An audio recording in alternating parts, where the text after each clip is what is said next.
Słuchaj, załatwiłem nam grę o wikingach. Znowu wikingowie? No tak, no. I co, i będziemy znowu wystawiać te wojska i się bić, tak? I ty będziesz miał więcej żołnierzy i ja będę przegrywał.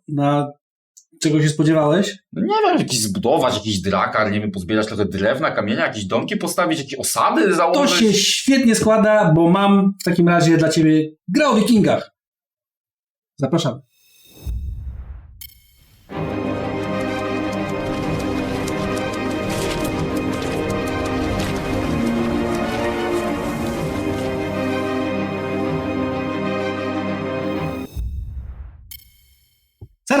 Serwus. Ja jestem Mieszko. A ja jestem Majzownik. A to jest Literatura, czyli kanał o grach, a dzisiaj mamy na stole całkiem ciekawą rzecz, która niedługo trafi na GameFounda. I jest to, widzicie zresztą z tyłu, tutaj za nami i przed nami na stole, jest to Scalvenia.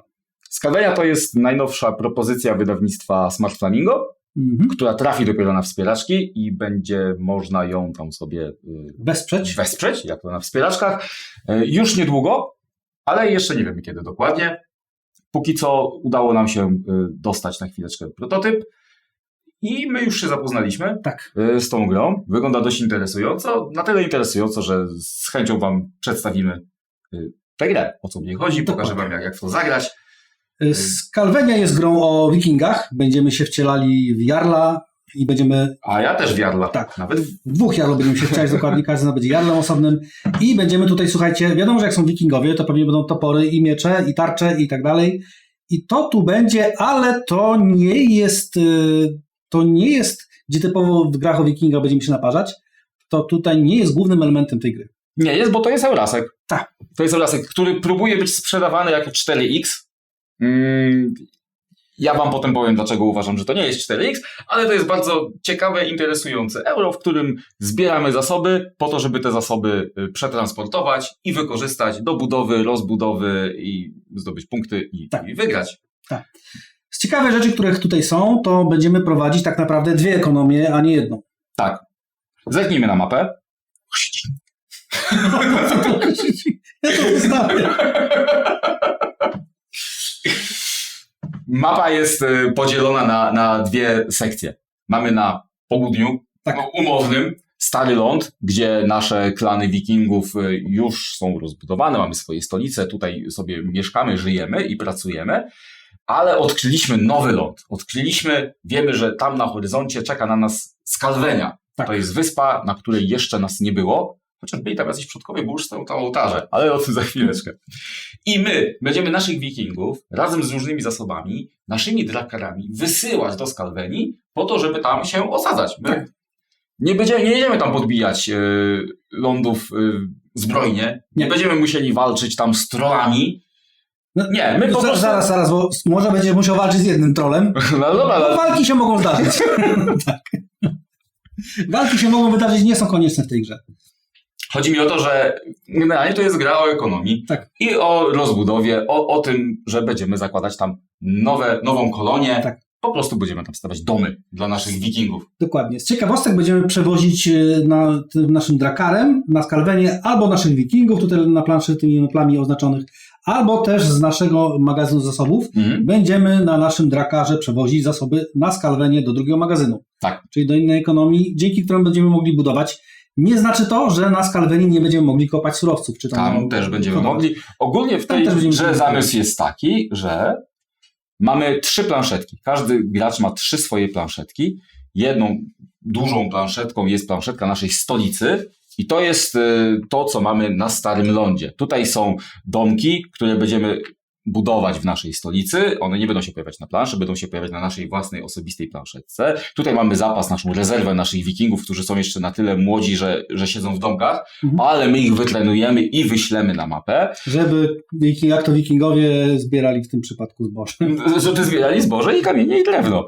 Po co? Po to, żeby właśnie stawiać, rozbudowywać nam nowe domki w naszej stolicy, w naszej osadzie, po to, żeby stawiać nowe drakary, rozbudowywać, właściwie to łódki tylko, bo drakar mamy jeden. Drakar jest na osobnej planszetce i drakar ma swoje ładownie i my będziemy te ładownie powiększać, przerzucając tarczę z ładowni na burty i wzmacniając nasz drakar, to będzie nasz rozwój. I oprócz tego, że będzie mocniejszy, czy będzie miał jakieś tam perki, to będzie jeszcze miało zwiększał swoją pojemność. Swoją pojemność będzie mógł wozić więcej wikingów lub więcej zasobów, bo na Skalwenii będziemy mieli osobny magazyn niż u nas na Starym Lądzie. Będziemy używać tych samych 3 rodzajów zasobów, ale w różnych miejscach. I co ważne, te zasoby między ze sobą nie będą miały korelacji. Nie możemy płacić z tego magazynu na Skalwenii. Prawie w żadnym przypadku. Tak. Prawie w żadnym przypadku. Jest jeden przypadek, kiedy możemy skorzystać nawzajem, ale generalnie jeżeli chcemy coś zbudować na wyspie naszej nowej, to musimy korzystać z zasobów na wyspie już startujących. Jeżeli chcemy rozbudowywać coś na Starym Lądzie, korzystamy z zasobów na Starym Lądzie. To są zwykłe suwaczki, takie będziemy oznaczać, ile czego mamy tutaj zasoby. Są reprezentowane suwakami, ale też są reprezentowane żetonikami, bo w momencie, kiedy chcemy przenieść drewno na drakar, no to już musimy wstawić fizyczny żetonik drewienka na drakarze, więc takie podwójne zastosowanie mają. Te żetoniki są i suwaczkami, i zasobami, które zbieramy. Trzecia planszetka, którą mamy do dyspozycji, to jest planszetka naszego jarla. Każdy z nas wylosował jednego jarla, który reprezentuje nas tutaj w grze. On ma specjalną zasadę, specjalną umiejętność i oprócz tego ma swój tor rogu, tak zwany, który pokazuje, jak bardzo jesteśmy cenionym. Roztrąbieni. Cenionym jarlem, ile już zagrano na rogach, nie, na rogach się nie grało, ile już piwa wypito z rogów ku naszej czci. I im więcej wypito, tym jesteśmy mocniejszym jarlem, mamy dostęp do ciekawszych elementów. I oczywiście ci jarlowie są asymetryczni. W sensie, no, tak bez przesady, mają inne umiejętności. Każdy ma inną umiejkę, tą jedną swoją narysowaną na tej karcie. Te 3 planszetki razem z 6 kartami akcji tworzą nasze elementy gracza, plus oczywiście te wszystkie żetoniki drewniane, które są w kolorze gracza, to też są nasze rzeczy. 6 kart akcji. Karty akcji są potrzebne do tego, żeby wybierać akcje. Ta gra polega na tym, że będziemy w swojej turze wykonywać 2 akcje za pomocą kart i pioneczków. Będziemy oznaczać, które akcje spośród tych 6, to jest mechanika Action Selection, będziemy wybierać akcje po to, żeby co? Żeby zbierać zasoby, żeby je kumulować, po to, żeby te zasoby wydawać na rozbudowę różnych rzeczy, żeby wzmacniać swój drakar, żeby przewozić te zasoby na wyspę i tam się rozbudować, bo to głównie o to chodzi. Rekrutować wojska, przesuwać drakar. Tak. Żeby jeszcze w międzyczasie próbować przejmować kontrolę nad terenami, na których stoją już ołtarze. Bo to są wielkie, pradawne ołtarze, których jest więcej na wyspie z jakiegoś powodu niż na Starym Lądzie. My chcemy przejmować kontrolę nad tymi ołtarzami, żeby pokazywać bogom, jak bardzo ich lubimy i cenimy. 3 bogów jest, których będziemy wielbić. Jak my ich będziemy wielbić, to oni będą nam się potem odwdzięczać, dając nam różne nagrody. No i jeszcze jest 4. planszetka tutaj dookoła leżąca, to jest planszetka Walhalli. Są wikingowie, więc ci wikingowie będą się bić nawzajem ze sobą. Co więcej, dołączamy potwora morskiego, z którym też będziemy mogli walczyć. A wszyscy wiemy, że jak wikingowie umierają podczas walki, no to się cieszy Odyn. Tak, Walkirie przylatują, pod pachę zabierają do Walhalli i z tego też są różne nagrody. Tak, panu już tutaj dziękujemy, zapraszamy pana.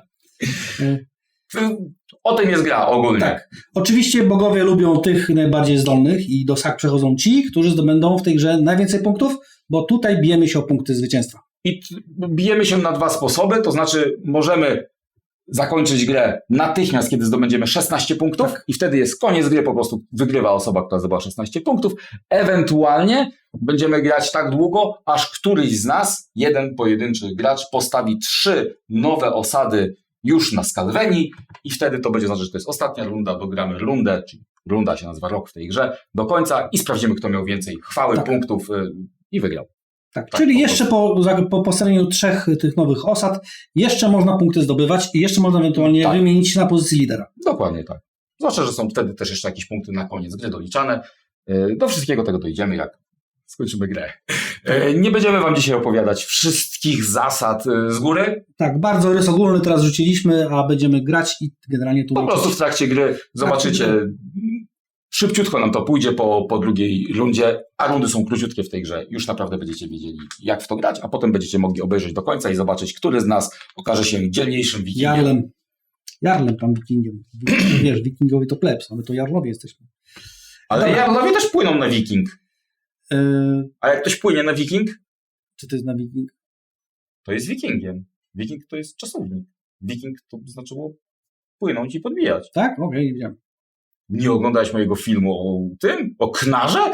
Oglądałem, nie pamiętam. Dobra, gdzie mamy punkty, słuchajcie? Punkty mamy, jak będziemy stawiać naszą nową osadę, każda ma pewne warunki postawienia, ale też za nią są punkty zwycięstwa. Tak, punkty w tej grze są reprezentowane przez tę trzy trójkątną runę, która na pewno się jakoś nazywa, ale to jest runa punktów. Tak. W Więc tej grze tutaj mamy do zdobycia tyle i tyle punktów. Tutaj jest kolejna misja, to są misje, Znaczy nie, które tutaj są zasady, tak. To są koszty postawienia osad. Ja, tak jak wspomniałem, najważniejsza rzecz, którą my chcemy robić w tej grze, stawiać nowe osady na Skalwenii i one są warte punkty, postawienie ich. Dodatkowo tutaj mamy Misje zesłane przez takie bogów. cele generalnie, tak, które możemy też są wykonywać. punktowane. One też są powiązane ze Skalwenią w jakiś sposób, ale już nie bezpośrednio za zastawianie osad, tylko one się, jak to się wypełni, to dociągamy nowe, te są losowe. Te akurat nam się wylosowały na początek takie, że chcemy mieć tam jak najwięcej wikingów. W różnych miejscach na Skalwenii, tam też są punkty. Generalnie tam, gdzie zobaczycie symbol punktu, tam znaczy, że są punkty do zdobycia. Ilość symboli oznacza te punkty do zdobycia. Zobaczcie, że są na torach bogów te punkty do zdobycia. Jak rozbudujemy naszą wioskę do końca. Do końca, są, tam są jakieś mniejsze punkciki. Punkty. Są punkty na potworze i bywają ukryte pod tymi żetonami. Tak, to są jakieś tam różne żetony odkrycia. Ktoś tam dopłynie, dostanie punkcik. Tak jest. A jak te żetony działają, jak będą działały, to zobaczycie w trakcie rozgrywki. To co, możemy jechać? Będziemy jechać. Najpierw musimy zdecydować, który z nas jest najdzielniejszy i ten będzie ostatnim graczem. No dobra, to ja jestem najdzielniejszy. Jesteś najdzielniejszy? W takim razie Mieszko będzie ostatnim graczem. Ustawimy cię na torze inicjatywy. W tym miejscu jest tor inicjatywy, on pokazuje, że ten, kto jest wyżej na torze, ten działa jako pierwszy. I w momencie, kiedy zajmujesz jakieś miejsce na torze inicjatywy, dostajesz od razu nagrodę. Twoją nagrodą jest kruk wikinga. Tak. Słuchajcie, ja w tym momencie nadmienię kruk wikinga. To nie jest kruk wikinga, tylko Odyna kruk. Kruk Odyna, tak. Kruk Odyna. W tym momencie nadmienię, że to jest prototyp. To wszystko, co tu widzicie, może wyglądać trochę inaczej. Albo całkowicie. Grać będzie się prawdopodobnie tak samo, ale też drobnych zmian można się spodziewać. No jak to w grach prototypowych, jeszcze nieufundowanych, różnie może być. Na przykład kruk Odyna nie będzie tak wyglądał.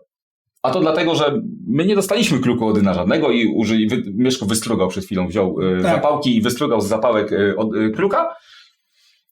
I dlatego jest taki ładny. Tak. Ale Mieszko go dostał. Kruk Odyna będzie Mieszkowi pozwalał wygrywać remisy w momencie, kiedy nie będziemy wiedzieć, który z nas ma większość, ma dominację nad danym polem. Plansza jest podzielona oprócz tego, że na wyspę, Stary Ląd, morze, no to jeszcze są tutaj wyznaczone pola i na tych polach możemy mieć obecność, na tych polach możemy mieć też dominację. Żeby mieć obecność, musimy mieć jakikolwiek tam element w swoim kolorze, czyli domek, osadę albo wikinga. Ten domek to oznacza naszą stolicę. Żeby mieć dominację, to trzeba nie dość, że mieć obecność, to jeszcze mieć najwięcej wikingów. Tak. Spośród wszystkich graczy, którzy tam są. A w przypadku remisu to ja mówię, że mnie to jest więcej. Odyn mówi, że... A nas jest my plus kruk. Dokładnie. I to jest Mieszka nagroda. Ja nie będę ostatnim graczem. Ja mogę sobie wybrać dowolną pozycję na tym torze. W tę grę można grać do 4 graczy i wtedy robiliśmy to po kolei, w jakiejś tam kolejności, też losowej prawdopodobnie w kółeczko. W tym momencie ja sobie wybiorę jako nagrodę jeden róg Odyna. Nie Odyna. Róg po prostu. Tak. Róg, postawiłem kolejkę rogów. W knajpie ludzie mnie bardziej lubią. I tyle. Ja jestem... I na drakar, nie? I potem... I teraz już są odważni, teraz się nie będą bać siąść za kierownicę. To co? To mamy przygotowane. Ja jestem wyżej na torze, więc ja zacznę. I ja przechodzę do wykonywania mojej pierwszej tury. Tur będziemy w tej grze wykonywać po 3 na rundę, a rund będzie tak dużo, aż skończymy granie. Tak, no tu jest podzielone na takie etapy, czyli wiosna, lato, jesień i zimą jest coś, co byśmy nazwali apki wszędzie. Tak, runda to jest rok i tura gracza po kolei nazywa się wiosna, lato, jesień i zima jest wspólną turą podsumowującą cały rok. Wtedy wiadomo, zimą się nie pracuje, zimą się tylko je słoiki. No i gramy dopóki ktoś nie osiągnie 16 albo nie staną 3 chaty, więc to nie ma wyliczonej liczby rund. Nie wiemy jak długo. Od graczy zależy, jak długo gra będzie trwała. W swojej turze Mamy do dyspozycji, tutaj pod wiosną, jest wiosna, ja mam do dyspozycji 2 takie żetoniki. Jeden jest wyższy, drugi jest niższy. Nie widać, bo są pionowo postawione. Tymi żetonikami będę wykonywał akcje. I teraz do wyboru mam akcji tyle, ile leży przede mną na moich kartach narysowanych. Kart jest 6, czyli podzielonych na góra-dół, czyli tak naprawdę 12 akcji mam do wyboru. Dużym pionem mogę wybrać dowolną akcję znajdującą się u góry karty. Tym mniejszym, niskim pionem wybiorę sobie dowolną akcję znajdującą się na dole karty, pod warunkiem, że ta akcja nie została już zajęta wcześniej przez jakiegoś innego pionka, bo te pionki zostaną tam do końca roku, do zimy, kiedy będziemy je sprzątać. Mogę wybrać akcję górną i dolną z tego samego. Ważne, żebym zrobił w każdej turze, w każdej porze roku jedną akcję z góry i jedną z dołu. Ja zacznę od akcji z dołu planszy i na dole wybiorę sobie akcję rekrutacji jednego dodatkowego wikinga. Tego wikinga pobieram z mojej planszetki, ja go zabieram z wioski i mogę go wystawić gdziekolwiek na planszy, gdzie mam swoją obecność. Przy czym, jeśli wybiorę pole z moją stolicą, to on tam przychodzi za darmo. Jeśli bym chciał zrekrutować go gdzie indziej, poza stolicą, to będę musiał zapłacić mu 1 jedzenia. No, a magazyny na razie puste. A magazyny jedzenia są puste jeszcze. Mógłbym też rekrutować go na Skalwenii, jeśli miałbym już tam obecność, ale na Skalwenii musiałbym opłacać ten koszt jedzenia z magazynów Skalwenii już wtedy, tak? Pamiętam. Więc żeby tam postawić obok starego wikinga, postawić drugiego wikinga, no to musiałbym dopłacić 1 jedzenia w Skalwenii. Chyba że stawiałbym go obok już stojącej osady, wtedy pierwszy w danej porze roku wiking jest za darmo, każdy następny kosztuje już 1 jedzenia. Skalweńskie jedzenie. Skalweńskiego jedzenia, tak. Nie jakiegoś tam zwykłego jedzenia. Jesiotr po skalweńsku.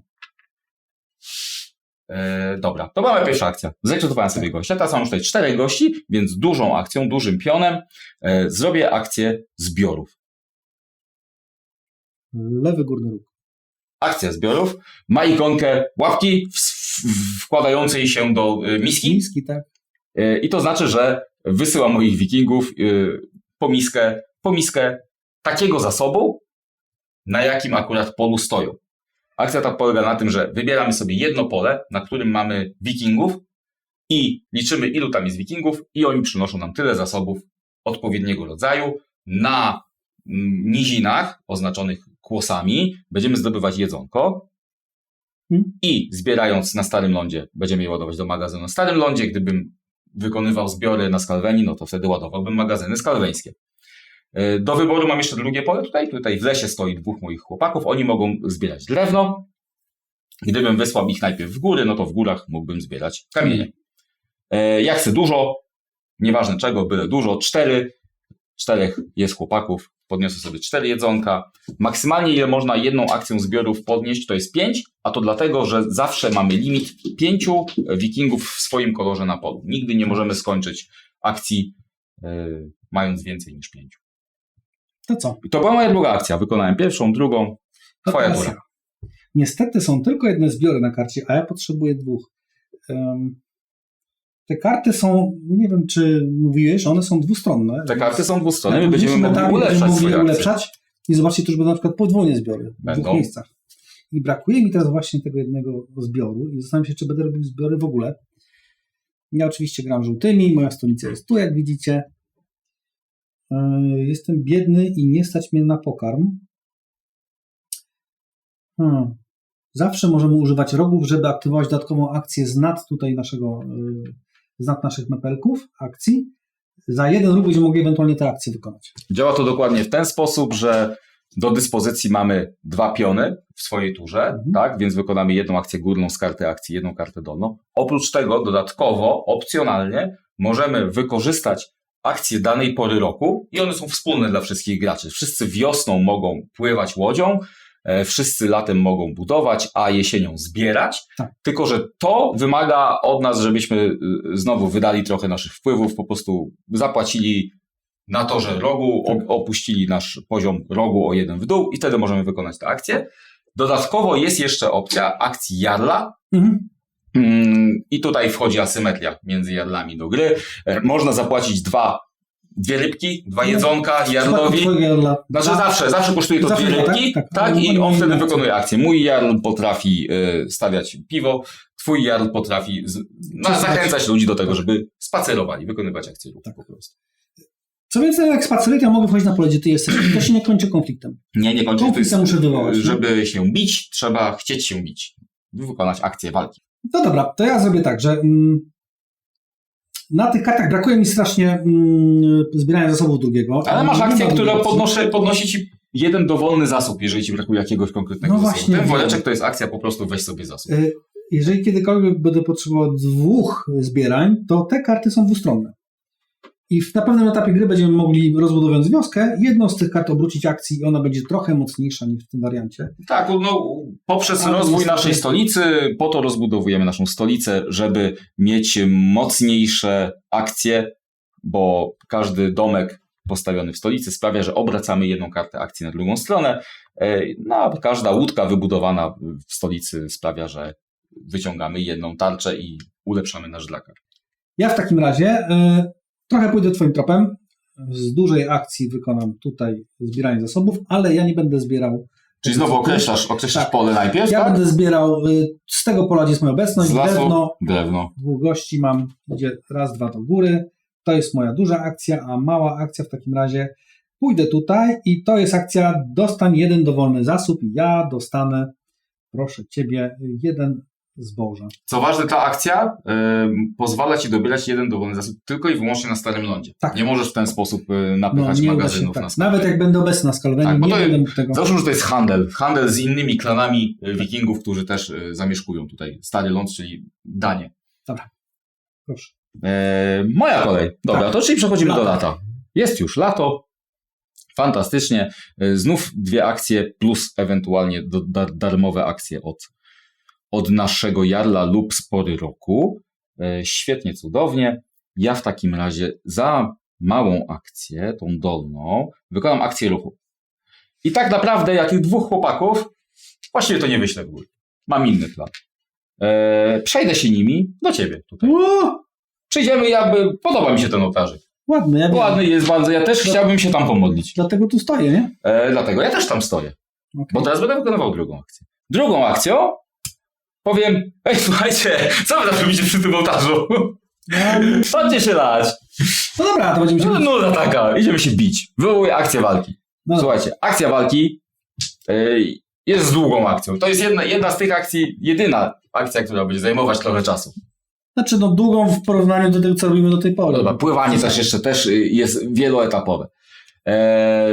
Walczymy w tej grze na kościach i na kartach. Każdy z nas rozpoczyna grę z 2 kartami walki i z pulą kości. Pula kości jest wspólna tak naprawdę. Najpierw będziemy określać siłę, z jaką potrafimy się bić. Siłę naszej armii. Tak. Moja siła armii to jest 2, bo mam 2 wikingów, twoja siła armii to jest 2, bo masz 2 wikingów. Tak i tyle, policzyliśmy. Każdy bierze tyle kostek, ilu ma wikingów tak naprawdę.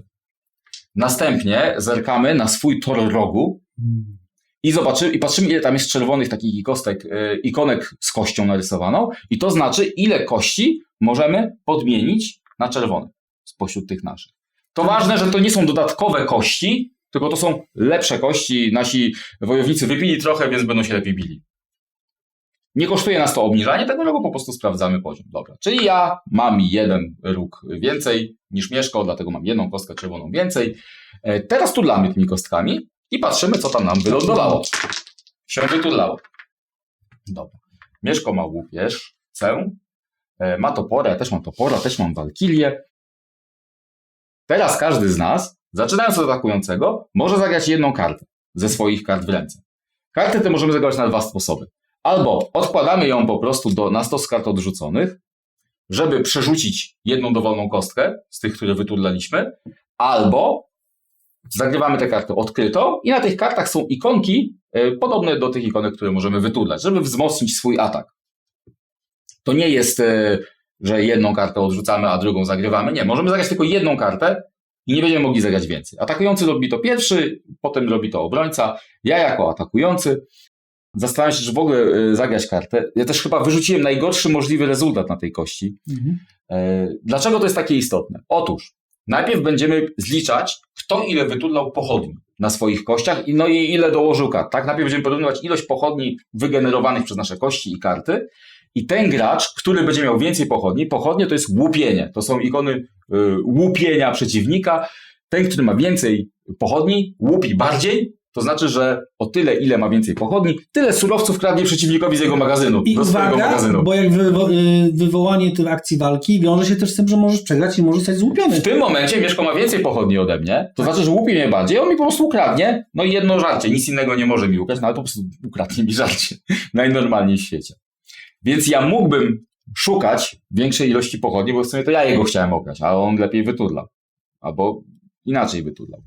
Potem jak już się złupimy, to będziemy sobie rachować kości toporami i będziemy liczyć, kto ma ile toporów i zabija tylu wikingów przeciwnikowi, chyba że ten przeciwnik miał zagrane na kartach tarczki. Tarczek nie można wyturlać na kostkach, ale można tarcze zagrać z kart i one będą nas bronić przed śmiercią, tak? Przed toporami przeciwnika po prostu.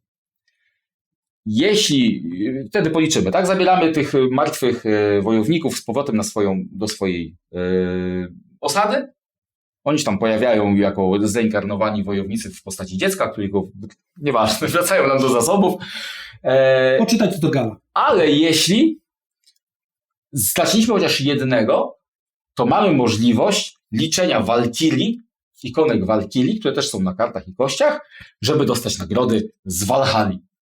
Więc to zależy na tym, żeby tłuc przeciwnika, żeby pozbyć się jego z planszy, ale też zależy na tym, żeby trochę jednak umrzeć, zwłaszcza jeśli mamy walkilię wyturlaną, a ja mam. W takim razie ja podejmuję teraz decyzję, że zagram kartę i moją zagraną kartą będzie karta dodająca mi jeszcze jedną walkilię i jeszcze jeden topór. No już trudno, nie obronię się przed tym łupieżcą, Mieszkiem, chociaż Mieszko może w tym momencie jeszcze zagrać swoją kartę jako przerzut i postanowić przerzucić te pochodnie i nie łupić. Mieszko nie. Niedoświadczony, żeby to zrobić. Ja zagram drugi topór. I jeszcze tarczę do tego. No dobra, to w takim razie, jak już zagraliśmy karty, ja już nie mogę więcej kart dogrywać. Tutaj zagrywamy po jednej. W takim razie najpierw liczymy pochodnie. Co jest ważne, o czym nie powiedzieliśmy, karty możemy zagrywać tak długo, jak mamy rogi. Jeżeli kiedykolwiek spadniemy na 0 na torze rogów, tak, ikonka na torze rogów. Ani jak atakujący, ani jako obrońca. Ten tor rogu jest bardzo ważny przy walce. Generalnie my będziemy płacić nim za wykonywanie dodatkowych akcji wiosną, latem, jesienią. Ale jeśli chcemy się walczyć, to lepiej go mieć jak najwięcej, bo nie dość, że polepsza nam kostki. Jak mamy go 2 albo więcej, to jeśli mamy 0 rogu, to nie możemy zagrywać żadnych kart. Dobra. Na szczęście mogliśmy zagrywać karty. Chociaż niestety Mieszko mógł zagrywać karty. Bo teraz liczymy pochodnie. Mieszko ma więcej pochodni ode mnie, łupi mnie. Mieszko, co chcesz mi ukraść? Drewno. Dobra, ale nie możesz. No to biorę w takim razie spożywkę. To bierzesz to, co możesz. Bierzesz spożywkę. Gdyby się okazało, że Mieszko ma mi ukraść więcej zasobów niż ja w ogóle mam, to zabrałby tyle, ile mógłby zabrać, a w zamian za to, że nie zabrałby reszty, to jeden Bóg by się nad nim zlitował, Mieszko poszedłby o 1 punkt do góry na dowolnym wybranym torze Boga. Skończyliśmy się łupić. Tak. Łupienie zawsze łupi tylko jedna strona. W ogóle podczas tej bitwy, nawet gdyby tu grał trzeci gracz czy czwarty gracz, to biją się zawsze tylko jeden atakujący, jeden obrońca wybiera się, atakujący wybiera, z kim chce się bić. I wygrywa łupienie zawsze tylko jedna strona, bo jeśli ja też miałbym pochodnie, to po prostu policzylibyśmy, kto ma ich więcej i wtedy łupi o tyle, ile ma więcej. W przypadku remisów nikt się nie łupi. Skończyliśmy się łupić, to teraz liczymy topory i tarcze. Ja mam 2 topory. I ja też mam 2 topory. Za to ja mam 0 tarcz. A ja mam 1. Czyli ty tracisz 2 minus 1 jednego wikinga. Ja tracę 2 minus 0 2 wikingów. Perfect. Nie poszedł mi ten atak. Bardzo mi nie poszedł. 2 walkirie. Ale za to ja mam walkilię. Mieszko nie ma walkilii. Jedna walkilia. 2 walkilie przeleciały. Niezależnie od tego, ilu straciłem wikingów, ale przynajmniej 1. Liczę teraz, ile mam walkilii. Mieszko, do ciebie, ty też straciłeś gościa. Do ciebie przeleciało 0 walkilii, więc możesz wybrać nagrodę. Dociągnąć kartę. Za to, że... Ale ja byłem atakujący, to ja pierwszy wybieram. Ja mam 2 walkilie, mogę wybrać dowolną nagrodę z tych 3 narysowanych tutaj. Czyli za 2, 1 albo 0 walkilii. I tę, którą ja wybiorę, ty już nie będziesz mógł wybrać. Poza tą nagrodą za 0, tutaj jest specjalnie 2 wikingów narysowanych, każdy może to wziąć. Nagrodę z samej góry można wziąć tylko walcząc na Skalwenii. I tymi nagrodami są 2 punkty, 1 punkt. Łaska bogów, 1 róg i dobór karty. Ja, mimo że mam 2 walkirie, to i tak wezmę sobie róg. Po prostu. Ja wzmocnię się na rogu i ty już nie możesz wybrać tej nagrody, no ale ty masz 0 walki, więc tak? wybieram tylko dociągnięcie karty. Dobierasz sobie kartę walki. Ale tu będzie Te ostro. karty walki straciliśmy. Je odrzucamy do śmietniorów. I to był koniec mojej akcji. To była twoja druga. Kurczę, ja bardzo, bardzo chciałem ci ukraść drewno. Wiem. Ale bardzo, bardzo ci się nie udało. Tak mi ukradłeś, że jeszcze nie oddałeś. Okropnie mi się nie udało. Wiesz co? No nic. Koniec mojej tury. Graj swoje lato. Ja gram swoje lato. Co ja tego lata chcę osiągnąć? No, wszystko. Przede wszystkim dobrze, miło spędzić czas. Wakacje, tak. Wezmę swojego dużego mepla i pójdziemy na akcję budowy. Akcja budowy oznacza, że mogę postawić albo swoje budynki, tak, albo swoje drakary. Albo ewentualnie nową osadę na Skalwenii. Tym zajmiemy się później. Daleko jesteśmy w drodze. Trzeba dopłynąć, więc ja robię sobie drakarek. Ciach buduję. Poczekaj, jeszcze zanim zdejmiesz, to opowiedzmy, jak wygląda akcja budowy drakaru. Akcja budowy drakaru polega na tym, że najpierw trzeba opłacić koszty. Płacisz tyle drewna, ile widzisz w tym momencie na planszetce. Teraz podnosisz tego drakara i dostajesz dowolną nagrodę z pola, które zakryjesz tym drakarem. Tu. Cóż tam była za nagroda? Róg do góry. No to ty rośniesz na torze rogu i dostajesz nagrodę za podniesienie tego drakaru. Upgrade drakara.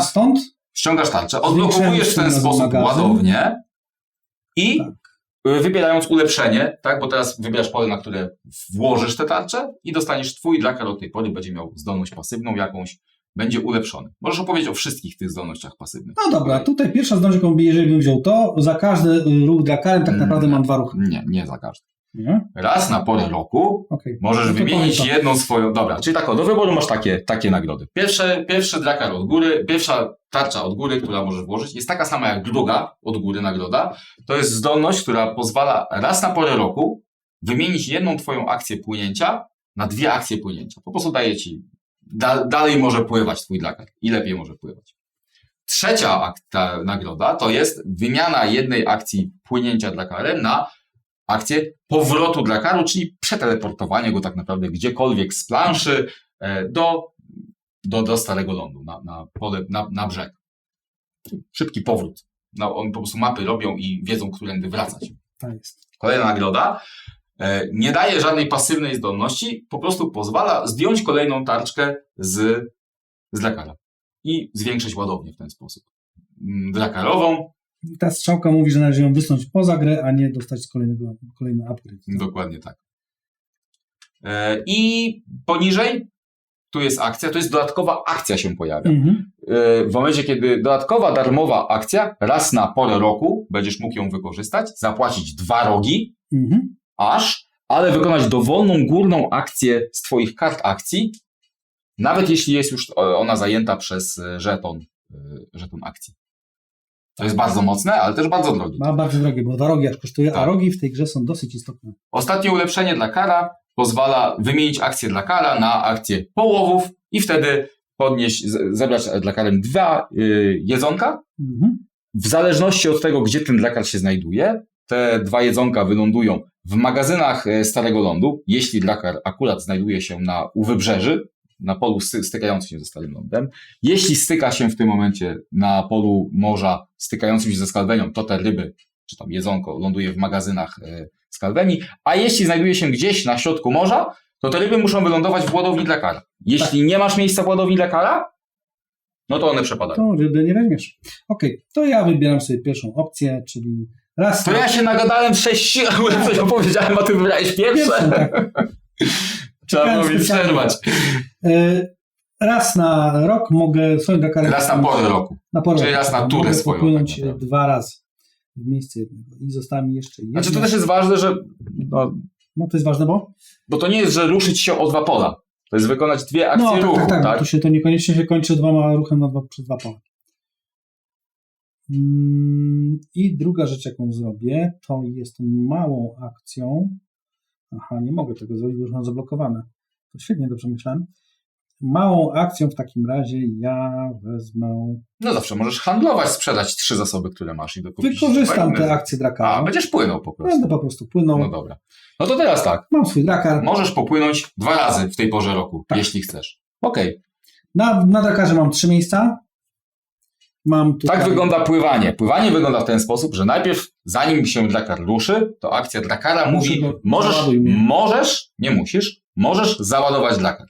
Jeśli on stoi przy starym lądzie, to można przesunąć na niego z magazynu starego lądu dowolne zasoby na ładownię Drakara. Przy czym trzeba to zrobić na tej zasadzie, że się obniża suwaczek swój, a do Drakara wsadza się już fizyczne drewienka reprezentujące te konkretne zasoby. Żetony zasobów są dwustronne, na jednym jest jeden zasób, na drugim są 2 tego zasobu. Tak, co sprawia, że Drakar w każdej ładowni może wieźć 2 drewna, lub 2 kamienia, lub 2 ale ryby, też do Drakara, albo jednego wikinga. Do Drakara właśnie możemy wsadzić też wikinga, tylko on zajmuje jedno miejsce, taki spory wiking. Bo... Żeby wiking mógł wsiąść do Drakara, nie wystarczy, że Drakar stoi gdziekolwiek przy starym lądzie, musi stać na polu sąsiadującym z tym wikingiem, czyli ten wiking tutaj, co przeżył bitkę, nie może wsiąść do tego Drakara, ale ci 3 jak najbardziej. Tak. To ja sobie wsadzę 2. Dobra, to wsadź ich do ładowni, bo oni nie siedzą w Drakarze, siedzą w ładowni Drakara. Siedzą w ładowni Drakaru. Raz, 2, położę ich tak. No i masz jeszcze jedną dziurę. Wyglądają za burtę, szukają lądu. Mam jedną dziurę jeszcze, wezmę w takim razie 2 zboża. Tak, bo możesz wziąć 2 zboża, albo 1 drewna. Nie możesz wziąć 1 drewna, 1 zboża, bo się nie mieści równocześnie w ładowni drewno ze zbożem. Tak. Okej, skończyłeś załadunek.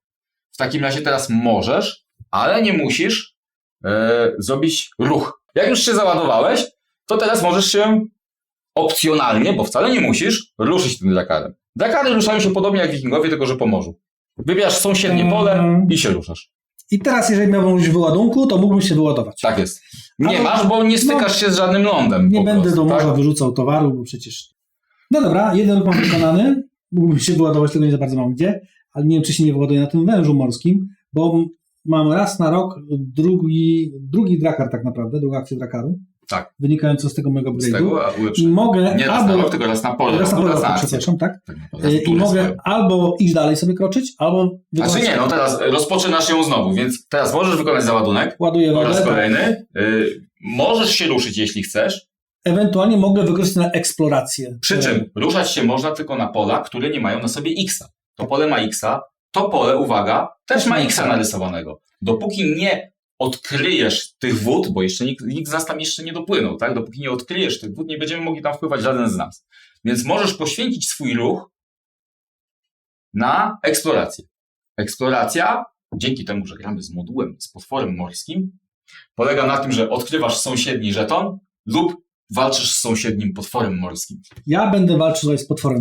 Chcesz walczyć Oczywiście, mam 2 wikingów.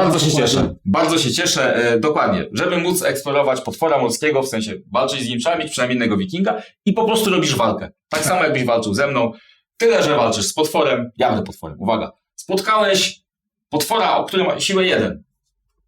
Ty liczysz swoich wikingów, którzy są na pokładzie 2 i dostajesz tyle kości, ile masz. Jeśli masz rogi odpowiednio wysoko, możesz te kości podmieniać na czerwone. Mam jedno czerwone. Teraz turlasz. Słuchaj, potwór wyturlał 1 topór. Więc uderzy mnie raz. Tak, to już wiesz. I ten potwór wyturla tak naprawdę 1 tarczę. Bo ma 1, musisz mu zadać 1 rankę. Ty najpierw zaturlaj, potem będziesz się myślał o kościach, tak? O kartach swoich. A to jest nagroda, tak? Po prawej stronie są nagrody. Gin, potworze! Chwalebnie zginiesz, przynajmniej. Potwór nie ma kart. Tu masz taką przewagę nad tym wstępnym potworem wężem morskim, że ty możesz zagrywać karty walki jeszcze. Mogę przerzucić kości, tak? Ewentualnie. Możesz oddać kartę, nie dostawać z niej ikonek, żeby przetudlać którąś kostkę. Tak? Okej, to ja oddam, a mogę go piliczować? Nie, możesz, uwaga, możesz zrobić pilić, ale potwór nie ma swoich magazynów, więc nic mu nie ukradniesz, ale bogowie się ucieszą, że próbowałeś go złupić. To nie jest takie... Może nie tyle ucieszą, co się zlitują na tobą. Jak przerzucam, to przerzucam wszystkie kości. Jedną. Jedną tylko. Tak. I tylko jedną maksymalnie możesz przerzucić. Tutaj mam walkirię. Tu są 2 topory? Są 2 topory. Ale nie potrzebujesz 2 toporów, potrzebujesz jednego topora. Ma tarczę. No, ma jeden tak, punkt tak. życia. Ma 1 punkt życia. Są nawet 3 topory. W sensie 3 ścianki z toporami. Dobra. Tu ma walkiria i ja chyba zaryzykuję przerzucenie. Tak? Przetudlanko? No to przetudlunkuj.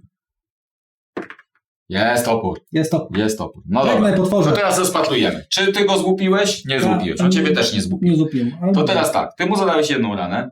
On tobie też zadał 1 ranę, więc umiera ci 1 wiking. Ten z Łodzi, biedny. Ten z Łodzi. Wiking. Olaf! No. Nie! Olaf w Łodzi? Nie mieszkają w Łodzi Olafowie. Z Ukrainy. Dobra, pozabijaliście się? To w takim razie ty jeszcze możesz sobie rozpatrzyć walkilię, bo jeden ci umarł. Za jedną walkilię możesz wziąć albo kartę odzyskać, albo róg. Ta jest, ciach. Bardzo ładnie. No i teraz sprawdzamy, czy pokonałeś potwora. Dostajesz nagrodę górną zawsze, niezależnie od tego, ile mu ran zadałeś. Górną nagrodą jest karta walki. Aha. Pamiętaj, że jest limit 3 kart walki, nie możesz mieć więcej. I jeśli wydałeś mu tyle ran, ile tutaj miał punktów wytrzymałości, to dostajesz też dolną nagrodę, czyli kolejny róg. Jeśli miałbyś się na torze rogu posunąć jeszcze wyżej, a już nie masz miejsca, tak jak ty w tym momencie, to będziesz dostawać karty po prostu. Tak? Słuchaj, ten żeton jest zniszczony, pokonany. Rozwaliłeś, znaczy nie pokonany, ty przegoniłeś tego potwora. On się wystraszył i powiedział, boję się i uciekł na drugie pole. No słusznie. Uciekł. Jeśli zniszczymy wszystkie 3 te żetony, no to już całkiem go pokonamy, on już umrze i już go nie będzie. Nie będzie można z nim walczyć. I mogę jeszcze teraz jedną rzecz wykonać, a nawet 2. Mogę wykorzystać swojego jarla, ale mnie nie stać. Albo mogę za 1 róg wybudować, ale mnie nie stać. Więc to będzie koniec mojej tak naprawdę tury. Skończyłeś. Tak Koniec twoje... O, co to było? Dobra, to przechodzimy do 3. tury. Jesień. Jesienią... Dobra, ja najpierw zrobię sobie dolną akcję i tą dolną akcją będzie wzięcie jednego zasobu i tym zasobem będzie 1 kamień. I ten zasób może wylądować tylko w magazynie na Starym Lądzie. Za dużą akcję, górną akcję wykonam budowę i zbuduję zatem 1 kamień, 1 domek. W momencie, kiedy stawiam domek, wybieram dowolne pole w mojej stolicy i tam ląduje ten domek. Dostaję nagrodę taką, jak przykryję pole. Przykrywam pole ruchu o 2 i ruszę się tymi 2 chłopakami. I tam sobie się ruszyłem. Oprócz tego nagrodą jest też przekręcenie 1 karty na drugą stronę w przyszłej już kolejce, albo nawet w tej kolejce, gdybym jeszcze miał akcję do wykonania, wykonywałbym lepszą akcję. Te wszystkie karty z drugiej strony są ulepszone, tam są ciekawsze rzeczy z drugiej strony. I ja sobie ulepszę te karty, żeby mieć akcję zbiorów też na dole. Tak, wszystkie te karty mają narysowane na stronie podstawowej, tak jak zaczynamy, takim wyszarzone ikonki, one mówią, co jest z drugiej strony tej karty. Po ulepszeniu, po rozbudowy naszej stolicy możemy 1 kartę odwrócić, dowolną wybraną i od tej pory korzystać z tych ulepszonych akcji, które są mocniejsze, to jest, rozwijamy w ten sposób nasz klan. Dodatkowo wykorzystam akcję jesieni za 1 róg, dokonam zbiorów i podniosę sobie, mogę tylko 2 drewna podnieść albo 2 drewna podnieść. Nie mam większego wyboru, podniosę sobie 2 drewna, takie zbiory zrobimy. I to była moja tura. Teraz ty. Teraz ja w takim razie dużą akcją popłynę na Drakar. Tak, bo to jest akcja, która pozwala ci, tu masz do wyboru, albo akcja Drakaru, albo akcja ruchu chłopakami. Ja Drakarem wykonam najpierw eksplorację, bo ruszyć się nie mogę, bo to jest X-ik, wyeksploruję ten żeton. Co my tu mamy? Znaczy najpierw ładujesz? Oczywiście, ładuję, tak. Teraz zrobisz ruch lub eksplorację. Eksploracja polega na tym, że odwracasz po prostu ten żeton. I to tyle. Jeśli teraz wpłyniesz na to pole, to dostanę ten żeton. To ten żeton podniesiesz i weźmiesz sobie te nagrody, tak? Tutaj dookoła, tam daleko, za Skalwenią są podwójne żetony. Jeden już wiemy, jaka jest nagroda, ale najpierw trzeba jeszcze i tak zeksplorować i wtedy dostaje się obie te nagrody, wpływając tam. Tą, którą się wyeksploruje, plus tą, którą już widać. No dobra, teraz możesz się rozładować, ale w tej porze roku jeszcze nie korzystałeś ze zdolności swojego Drakara specjalnej. Nie, mogę teraz to zrobić. Tak, więc po raz kolejny płyniesz, tak? Poczekam aż skończy. Płynę kolejny raz, podnoszę ten żeton, odrzucamy go. Nagrodą są 2 karty. Czyli podniosłeś żeton, który pozwala ci w nagrodę dostać 2 karty walki. Pamiętaj, że jest limit 3 kart na ręce. Mam Ty 2. masz już 2, więc dobierasz obie te karty, ale natychmiast musisz odrzucić jedną z nich. Tak? Możesz sobie wybrać. Mogło być. Na szczęście. Tak, natychmiast, ale masz do wyboru jeszcze decyzję. Okay. Te wszystkie karty, one są bardzo podobne. Wszystkie jest też- dodają po tak. prostu 2 ikonki jakieś do walki. Jest Tak? kilkanaście, nie ma ich tak dużo. No dobra. Okej, dobra. I moja mała akcja mi została. Tak, została ci jeszcze akcja z dołu karty. Czyli ja wezmę sobie chłopa i dorobię go tutaj w stolicy. W stolicy za darmo darmo. każdy chłop. Dobra, tam się rodzą. Mogę wypalić róg, żeby zebrać zbiory, ale nie chcę. No dobra. Dobra? No to Tak. słuchaj, skończyła się jesień. W takim razie Skończyła się bardzo. nadchodzi zima. Zimą będziemy robić sprzątanie i to będziemy robić wspólnie. Najpierw będziemy określać w kolejności inicjatywy, a tu jest, stąd ten żetonik. Czyli ty pierwszy sprawdzasz, na ilu ołtarzach masz swoją dominację i dostajesz nagrody z tym związane. Masz dominację na 0 ołtarzach, więc teraz ja sprawdzam, na ilu ołtarzach mam swoją dominację. Mam nad 2 ołtarzami dominuję, więc mogę wykonać 2 ruchy na torach bogów. I to mogą być, to są niezależne od siebie ruchy, więc mogę pójść 2 razy na jednym torze lub 2 razy na 2 różnych. Ja sobie wybiorę, że bardzo, bardzo chciałbym 2 razy wzrosnąć na tym torze. Chyba Odyn, bo ma Odyńca. U Boga zbóż. Tak, to jest Bóg zbóż. A to wiesz, dlaczego ma dzika? No bo dzik zawsze się na pole pakuje, ładuje. Tak. Odyn jest, mówię ci, Odyn. Rośnie pszenica, to zawsze dzik się pojawi. Przyłazi. Bo myśliwych nie mieli, dlatego przylazły dziki. Drugim krokiem jest sprawdzenie, czy ktoś wypełnił cele te zimowe. Nie bardzo. Przy czym cele tutaj leżące to są cele, które mogą dać nam punkty. Sprawdzamy, czy zimą ktokolwiek ma przynajmniej 4 wojowników na polach lodowców na Skalwenii. No nikt nie ma. Nikt nie ma. To jest cel natychmiastowy. Tego nie będziemy sprawdzać zimą, tylko natychmiast, jeżeli ktoś w przeciągu swojej jednej pory roku przetransportuje 5 chłopaków z wyspy, znaczy ze Starego Lądu na wyspę, to natychmiast dostanie 2 punkty i zabierze sobie te karty. Tak. To teraz uzupełniamy te karty, jeśli by jakieś brakowało. Nie brakuje żadnej. I zbieramy swoje żetoniki. I wracamy na właściwe miejsce. Przestawiamy je z powrotem tam na pola. W gniazda. Tak, pod porami, Porach roku. przy porach roku. Jeden duży, jeden I mały. uwaga, pory roku. przechodzimy do ustalenia inicjatywy na kolejny rok. Tak. Przesuwamy oba te żetoniki na bok i od ostatniego gracza każdy gracz wybiera sobie, jaką chciałby dostać nagrodę i który chciałby być w kolejności w tej rundzie. Przy czym nie może wybrać tego samego pola, na którym już stał. Ja jestem niżej i robimy to od dołu, więc ja robię to jako pierwszy. Nie będę już... A to nie ja byłem na dole? A czemu jest niebieski na dole? No. Mała errata. Oszukał! Mała errata. Odwróciły nam się piątki. Ty byłeś na dole? Tak. Więc co byś tak, wiesz, tracisz Odyna, już nie będziesz mógł wybrać Odyna. No, niestety. Nie mogę niestety robić tej samej operacji. Mogę wybrać te, co ty brałeś. Możesz sobie wziąć nagrodę w postaci rogu, da ci on kartę, tak Nie chcę naprawdę, bo karty. jesteś już tam na szczycie. Ale ja chcę w takim razie, czy może chcę zasób? Nie, ja chcę wziąć chłopa. Dobra.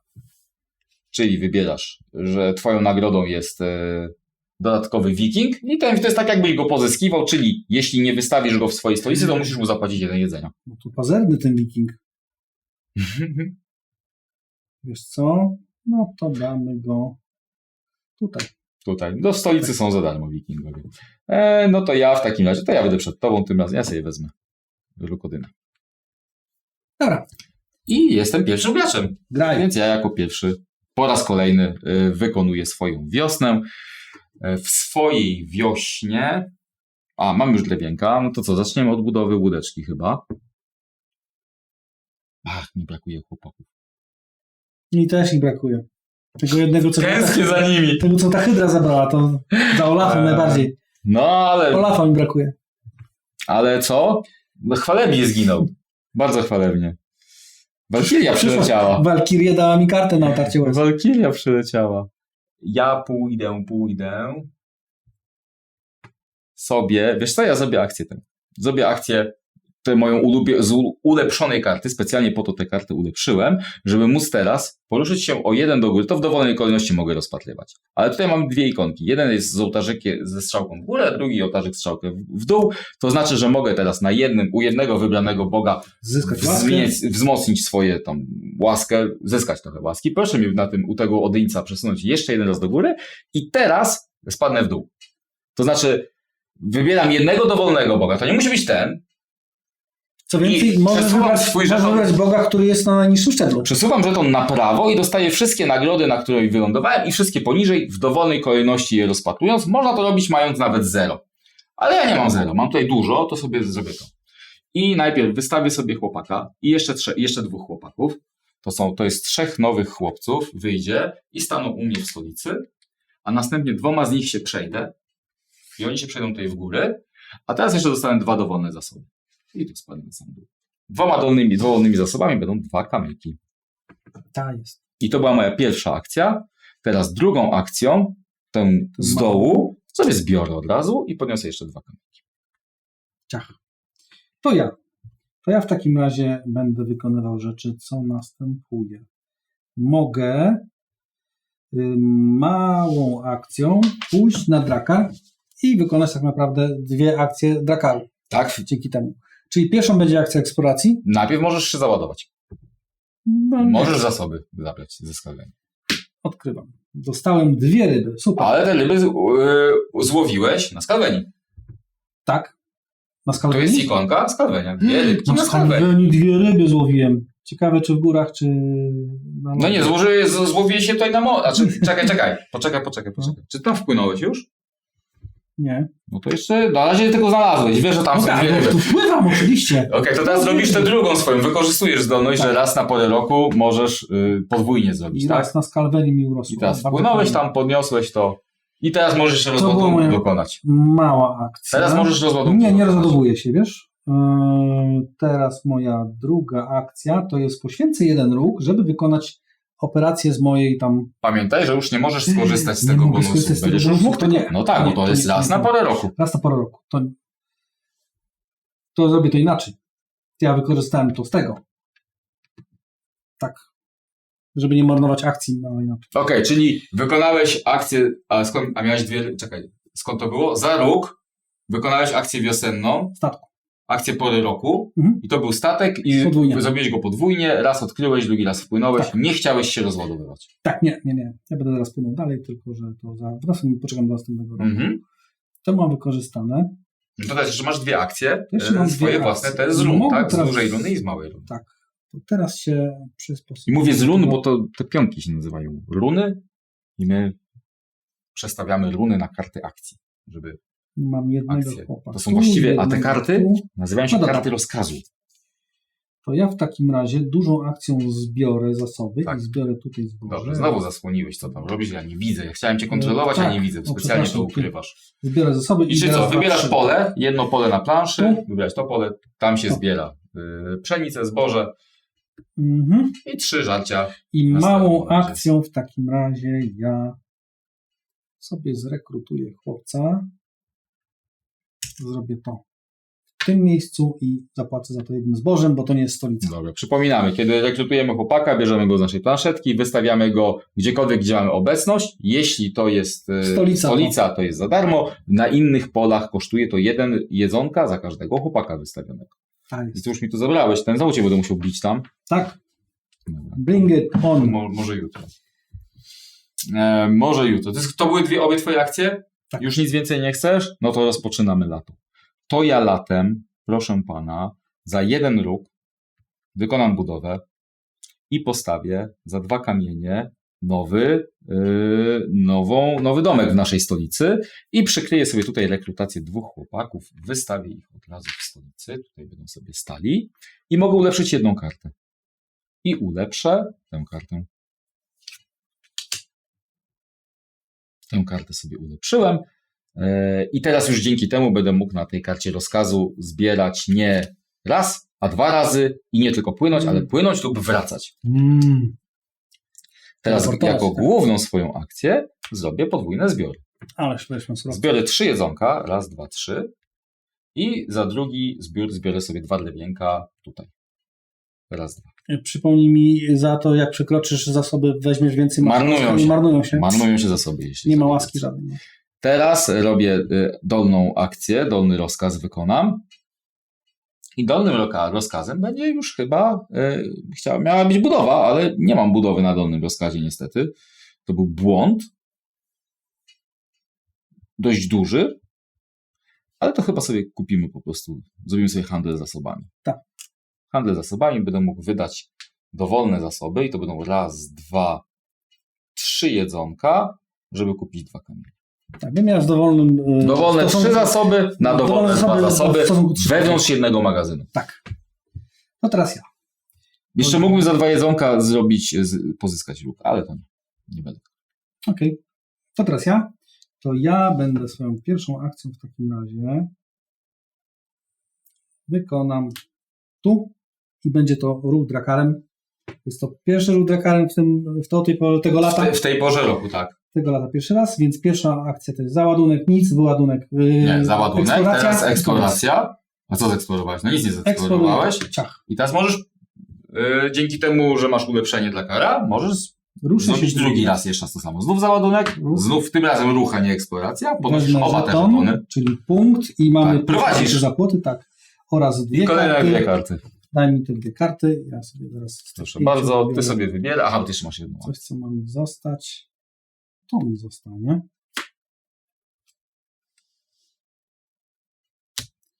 Tak. I teraz wyładunek. Wyładujemy mojego chłopa. Wyładujemy 2 ryby, czy tam bułki, tak. 1, 2. Wyładowywać się możesz na dowolnych polach, które sąsiadują z twoim drakarem. No z tym polem morskim sąsiaduje to pole i to jest niedostępne. Tutaj tak. Nie wolno, tutaj wulkan wybuchł. Tak. Rozładowane zasoby lądują w magazynach na Skalvenii, no i chłopek sobie tam stoi. I teraz... Gdybyś postanowił wyładować się na tutaj polach lodowców, to jeden z wyładowanych wikingów by zmarł. Te zasoby i tak by zmarzłyby, ale za to marznąc odkryłby nagrody jakieś. No to są podobne nagrody jak na tych żetonach. Tak, jego kolegę by po prostu trupy rozebrały go na jakąś tam nagrodę. Zjedliby go jak w opowiadaniu Topora. Tak. To była moja pierwsza akcja i to była mała akcja. Dużą akcją, czyli tą, ja pójdę tu i sobie kupię 2 gości, ale z magazynu w Skalvenii zapłacę 1 za każdego, bo tam nie mam żadnej wiochy. Tak? I wystawię 2 gości już tam, gdzie mam obecność. Brawo. Ciach. Teraz, bo to jeszcze nie koniec, jestem cały czas w swojej akcji, za 2 ryby, 1, 2, mogę akcją Jarla wykonać 3 ruchy. Więc zrobię tu krok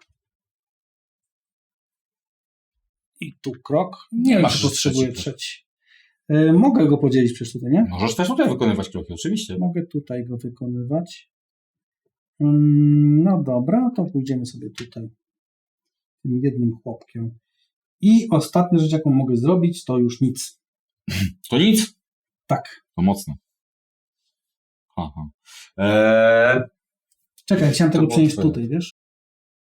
Czy tego nie cofnąć, żeby wziąć więcej drewna? Nie, tak zostawię, dobra. Skończyłeś? Tak. Mogę robić jesień swoją? Rób. Jesień średniowiecza. W sumie się zgadza. Dobra. Ja będę budował, to na pewno. Chcę zbudować jedną łódkę sobie zbuduję, czyli zapłacę 1 drewno, przestawię łódeczkę, wezmę sobie róg w nagrodę chyba, czy już pływanko. Pływanie sobie wezmę w nagrodę, ale jeszcze najpierw wezmę sobie ulepszenie tej łódki, tak? Czyli przestawię. Ja też będę, to podwójne pływanie wydaje się być dość oczywiste, że chcemy je brać. I akcję pływania mogę zrobić, tak? Wezmę ze sobą, no jednego wikinga wezmę ze sobą, ale ten jeden wiking weźmie też ze sobą 2 drewna, 2 kamienie, 1, 2 i wstawimy do łódeczki żetonik reprezentujący 2 kamienie, no i zabierzemy 2 jedzonka, 2 rybki, żeby nie zgłodniał po drodze ten mój wiking. I 2 rybki załadowane, to był załadunek, popłynę o 2 pola, 1, 2. Nie, przepraszam, popłynę o 1 pole, nie rozładuje się i teraz znowu mogę popłynąć i się nie rozładować. A można do magazynu wnosić rzeczy? Znaczy do magazynu nosisz rzeczy? No, bo ci zginie zaraz ten. Zginie, ale najpierw się wyładuje. To ja to zrobię, ja się wyładuję. Czyli tak, wyładowuję jednego swojego wikinga i 2 drewna i 2 ryby do magazynów na Skalweni. 2 jedzonka i 2 drewna wyładowane. Ale niestety ten wiking umiera. On tutaj jest zimno, Tak. ja muszę zabrać tego wikinga, ale razem z tym żetonem go zabieram. I ten żeton mówi, że znalazłem tam róg jeszcze jeden dodatkowy. Hop. Chwalebnie, bardzo chwalebnie zmarzł i skończył swoją akcję. Ja mam jeszcze jedną runę, więc mogę jeszcze jedną akcję wykonać i ja sobie zrobię pływanko. Pływanko. Cofniemy tę łódkę z powrotem. No, bo ty masz tę akcję taką powrotu automatycznego. No ale to jest też, tak, dokładnie. A, właśnie, bo ja nie mam takich już wykorzystałem podwójne pływanie, ale stąd biorę akcję teleport gdziekolwiek przy starym lądzie. Skądkolwiek, gdziekolwiek, tak? Tak.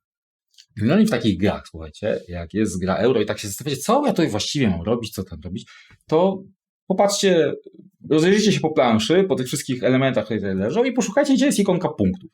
Jeżeli ikonka punktów jest tutaj, to znaczy, że chcę to robić, bo tu wygrywa się punktami generalnie w tej grze, tak? Jeżeli ikonka punktów jest tutaj, a przy okazji wiemy, że to jest też warunek zakończenia gry, postawienie 3 takich domków, no to robimy to, tak? Ja dlatego właśnie przewiozłem na Skalwenie ryby i drewno, bo wiem, że ryby i drewno, właściwie to powinien wziąć ryby i kamienie, bo są aż na 2 polach można ryby i kamienie robić. I powinienem teraz to cofnąć, ale już nie cofamy, tak? No, za ryby i drewno się stawia domki, tam są punkty, no. To będę woził. No dobra, to ja już wiem. Ja po pierwsze za róg wykorzystam swoją akcję. Ja nie jestem pewien, czy ja masz 5 drewna i że jak 2 załadowałem, to mi zostało aż 3? Raczej nie. Ja chyba nie wyresetowałem tych zasobów. Jedzonko zapłaciłem, ale drewna nie zapłaciłem. Ja wykonuję swoją akcję z pory roku jesiennej, czyli robię zbiory i zbieram w takim razie 1, 2 drewna. A, za róg jeszcze zbiory miałem zrobić. No to błąd był mój. Tutaj wykonam akcję budowania i za 2 drewna 1, 2 wybuduję drugi drakar. Wybuduję go tutaj, dostanę za niego róg, przesuwam i mogę zrobić upgrade jakiś. Mogę zdobywać pożywienie, żywność. A gdzie ja to zdobywam? Na morzu. Jeżeli drakar stoi przy starym lądzie, to do magazynów na starym lądzie. Jeżeli drakar stoi przy Skalweni, to do magazynów na Skalweni, a jeśli drakar jest tutaj na środku morza, to wtedy dopiero do magazynów drakara. Okej. To ja w takim razie wezmę, że za 2 rogi wykonam sobie dowolną operację dużą, ponownie będę mógł to zrobić. Tak. Górną operację z karty rozkazu. Tak. I mogę jeszcze wziąć zasób. Z tego wezmę zasób. Czy ja chcę przesuwać żołnierzy? Przesunę 2 żołnierzy. Przesunę ich tutaj. No jest bardzo dobre rozwiązanie, zwłaszcza, że jest w tym momencie koniec roku, następuje zima i sprawdzamy moją dominację. Ja już teraz nie mam żadnej dominacji nad żadnym obeliskiem, więc sprawdzamy twoje, a ty masz 1, 2, 2 dominacje. Kruka, nikt nie ma kruka. Tak. Więc ty dostajesz 2 ruchy u bogów. Dostaję 2 ruchy u bogów. Pozwolę sobie położyć tych twoich chłopaków, żeby było ich lepiej widać. To ja tych 2 ruchy u bogów, to ja zrobię w takim razie tutaj i zacznę spadać. Nie. Może... 2 razy do góry. 2 razy do góry, bo to nie jest to jest co innego akcja. To nie jest potęga X, to jest potęga Odyńca. To co ja w takim razie chcę? Widzisz, tego to nie przemyślałem. To daj mnie w takim razie do góry na tamtym. Dwukrotnie? Tutaj do rogu chcesz dojechać sobie? Dobra. I w rogu sobie siądę. No to dojechałeś do rogu, schowaj się w rogu, bo będzie ci smutno. Czy masz 4 chłopaków? Nie zrobiłeś też pętli dookoła. To są niewykonane te, jak to się nazywa? Cele? Misje, cele. Tak. Inicjatywę będziemy ustalać i resetować runy akcji. Jak ja to resetuję? Znów, tym razem niżej jesteś ty na torze akcji, znów, więc wybierasz, czy chcesz mieć, wybierasz dowolną pozycję na torze akcji. Wezmę i róg do góry. 4 i bierzesz sobie róg, a ja sobie wezmę 5 i wystawię jednego wikinga. Dobra. To ja byłem. Czyli co? Ty pierwszy działasz Ja jadę tym pierwszy, razem. tak? Wyjątkowo. Co tam wymyśliłeś na swoją wiosnę? Okej. Ja najpierw wykorzystam róg, żeby wykonać akcję wiosny. Wiosenna akcja, pływanie. Płynę Drakarem i tak, po pierwsze sprawdzę, wyeksploruję tam to pole. Nie No ładuję. tak, najpierw ładujesz, potem możesz zrobić ruch lub eksplorację. Wybierasz eksplorację W zasadzie sąsiedniego, to- tak? Wiesz co? Ja załaduję. Wikinga bierzesz. Tak. I No to ładuję działa. w ładowni. Do ładowni możesz go zabrać, tak To jest. jest pierwsza akcja. Teraz Teraz pierwsza akcja jest eksploracja, tak. I teraz możesz się rozładować. Nie rozładowuję się, No i teraz możesz dzięki swojemu ulepszeniu przechodzę tam, zrobić drugie pływanie, tak? dostaję róg, Znowu nie było załadowania. Tym razem bierzesz róg punkt oraz róg. i punkta znowu. Tak. I teraz się możesz rozładować. Wyładuję się na I tym. możesz tutaj w lesie wyładować, tak? tak? Jest. Jesteśmy Proszę bardzo. w lesie. Ciach. No dobra, no nadal masz 2 akcje. Nadal mam 2 akcje. 2 rozkazy do wydania tak naprawdę. Przestań cofać. Wiesz, że raz na całą rozgrywkę tylko można cofnąć. A ty No, już no nie cofnąłeś cofam. 3 razy. Ale poza kamerą, więc się nie liczy. Ja to będę edytował. Ale ja w takim razie zbiorę drewno. Okej, na tym polu masz 3 twoich chłopaków, więc Tak. 3 drewna na starym lądzie podniosłeś. I Cudownie. wziąłem stąd zamiast stąd. I to jest mała akcja. Mała akcja to w stolicy wyjdzie mój chłopak. No to płyniemy. Płyjmy. Z dolnej akcji, z małej luny, zrobimy pływanko. Załadujemy na statek, na Drakkar, 2 wikingów i 2 kamienia. Raz, 2 kamienia. Następnie też zrobię sobie podwójne płynięcie, płynięcie, nie rozładuje się, wykonam drugie płynięcie i się rozładuje. Wysiądzie 2 wikingów moich i 2 kamienia przywieźli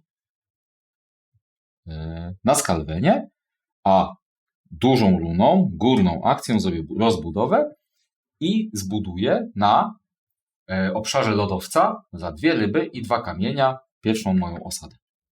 Jest osada. Kosztowało mnie to 2 żywności i 2 kamienia. I ta karta ląduje na dnie. Talii zużyłem. Kiedy rozbudowujemy osady, no to musimy korzystać z tych kart tutaj 3 wyłożonych. Na górze mają opisane, na jakich regionach, jakich rodzajach regionów można stawiać osadę, za jakie zasoby. Ta, którą ja zbudowałem, wymagała, żeby na lodowcu się budować, za 2 jedzenia, 2 kamienia i dawało to w nagrodę 2 punkty. To były moje 2 akcje. Mógłbym jeszcze za róg popłynąć ponownie. I chyba tak zrobię. Wydam róg, żeby przypłynąć z powrotem. A, tylko o 1 pole. To nie wydam tego. To mogłem popłynąć, a teraz wrócić za darmo, tak jak poprzednio. To ja też cofam w takim razie, tak? Ja nie pozwalam. W tamtą stronę popłynąłem wydając róg, Tak. a wrócę sobie robiąc rodną akcję. No dobra. Ja wykonam w takim razie małą akcją ruchy tutaj i przesunę się tym chłopem tu jednak. A mogę jeszcze Jeszcze masz jeden ruch. Jeden ruch mogę przesunąć, to przesunę tego chłopa tu. Mhm. Tak. To jest moja mała akcja. W dużej akcji zapłacę 2 rogi, żeby zrobić ponownie zbieranie. Nie, to nie tak działa. To nie tak działa? Nie musisz wystawiać nawet tego. Za 2 rogi po prostu A, robisz bo tę to z akcję. tego, tak, robię tę akcję i zbieram 2 zboża tam Na Skalweni. tak? Tak, z tego pola, tak? Tak. I na koniec dużą akcją dodam Rekrutujesz 2 gości. 2 gości na Skalweni. Jednego damy tutaj, Za 1 jedzenie. a drugiego damy tutaj. Za drugie jedzenie. I jeszcze mogę budować za róg, bo jesteśmy w tej akcji i ja to zrobię i za róg wybuduję w takim razie Drakkar numer 3. Dam tutaj. Dostaję z automatu róg Drakkarem, czyli zrobię tam eksplorację. Czekaj, załadunek. Za co? Jeszcze raz po kolei. Tutaj. Zrobiłeś budowę, tak? Tak. Z której akcji? Z akcji budowy. Stąd, za róg. Mhm. I buduję drakar. Zapłacę za niego. Zapłaciłeś łącznie 3 rogi już w tej kolejce? Ty miałeś wymaksowane rogi przed chwilą? Tak. Mhm. Zapłaciłem, tak. Ile miałeś zapłacić? Miałeś zapłacić 3 drewna, bo już go wystawiłeś, tak? Tak, 3, przepraszam, 3. Wystawiam go tu i tu jest ruch statkiem. Tak. Nie ładuję, robię tylko eksplorację. A jeszcze rozwiń statek najpierw. A, jeszcze statek rozwijam. I co ja rozwinę?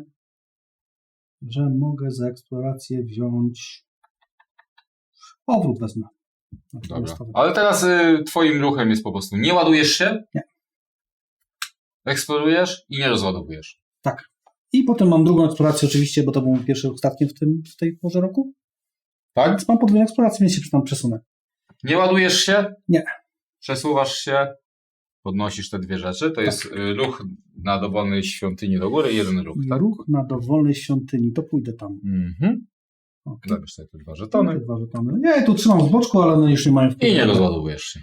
Nie rozładowuję się. Okej. I mogę ja w końcu. Tak. Okej. Bardzo się cieszę. Ale dobra, no zrobię to. Powiedziałem, że będę robił punkty, to będę robił punkty. Wystawię 2 chłopaków. I tych 2 chłopaków nowych ja wystawię tutaj, w mojej wiosce. Pierwszy jest za darmo, za drugiego płacę 1 jedzonko, którego nie mam. Nie masz, tak, to pamiętam o tym.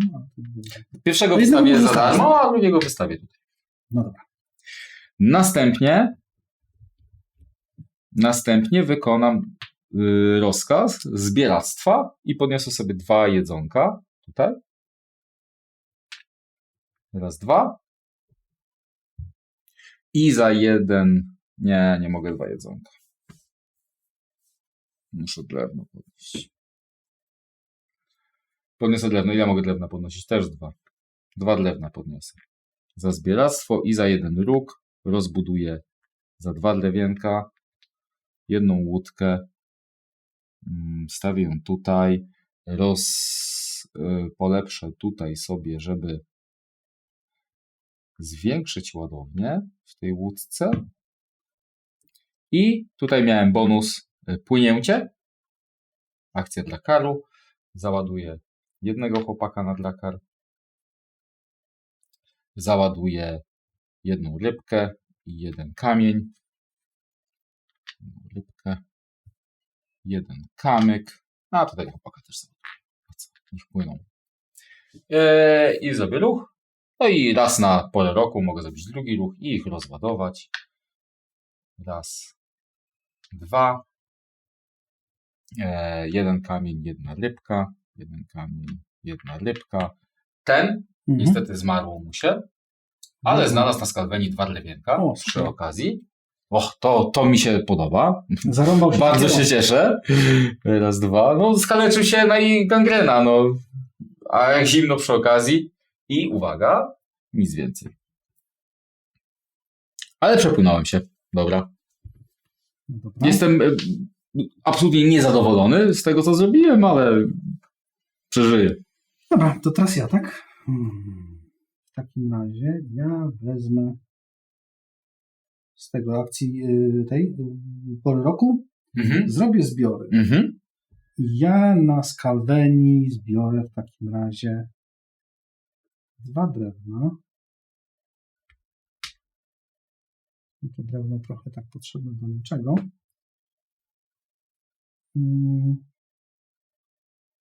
To jest raz. Teraz się będę poruszał. Znaczy w sensie akcję wykonywał. Co ja chcę wykonać?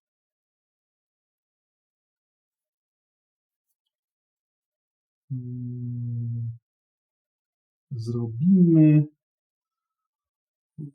mały ruch statkiem i statek wróci mi, pierwszą akcją wróci mi do portu. Tak? Czy chcę kogoś załadować albo coś? Nie. Po prostu się teleportuje, tak? Tak. A drugą akcją może się znowu załadować? Do ładowni ich wsadzaj, żebyśmy wiedzieli? Załaduj do ładowni. Tak. Ciach. I popłynie tutaj. Żadnych zasobów nie brałeś? Tak, brałem, przepraszam. No właśnie. 2 żółte. 1 drewno wezmę. 1 drewno, ciach. Tak. I ostatnia akcja, czyli duża. To będą 2 ruchy. Czyli pójdzie tutaj. Może się rozładować. Wyładuje jednego tutaj i jednego tutaj oraz wyładuje 2 żarcia i 1 drewna. Ten się złoży. On się złożył za 2 kamyki. Kurde, 2 kamienie znalazłeś? Raz, dwa. Nie, drewno. Niepotrzebne. I mam jeszcze 1 ruch, tak? To znaczy, że masz 1 ruch? Bo stąd się rusza. No tak, jeszcze raz. Nie, 1 ruch mam, bo już raz wykorzystałem ruch na A, kamyk. o, przykro mi. I to jest koniec. I to koniec twój. Tak. No to ja mam jeszcze całą zimę przed sobą. Podwójne zbiory, no głupio ich nie zrobić. Ale czy ja najpierw chcę zrobić 2 ruchy? To jest pytanie. Za daleko stoją ode mnie, od siebie te ludziki moje. Tak. Za daleko stoją od siebie te moje ludziki. A, ten niestety zmarzł.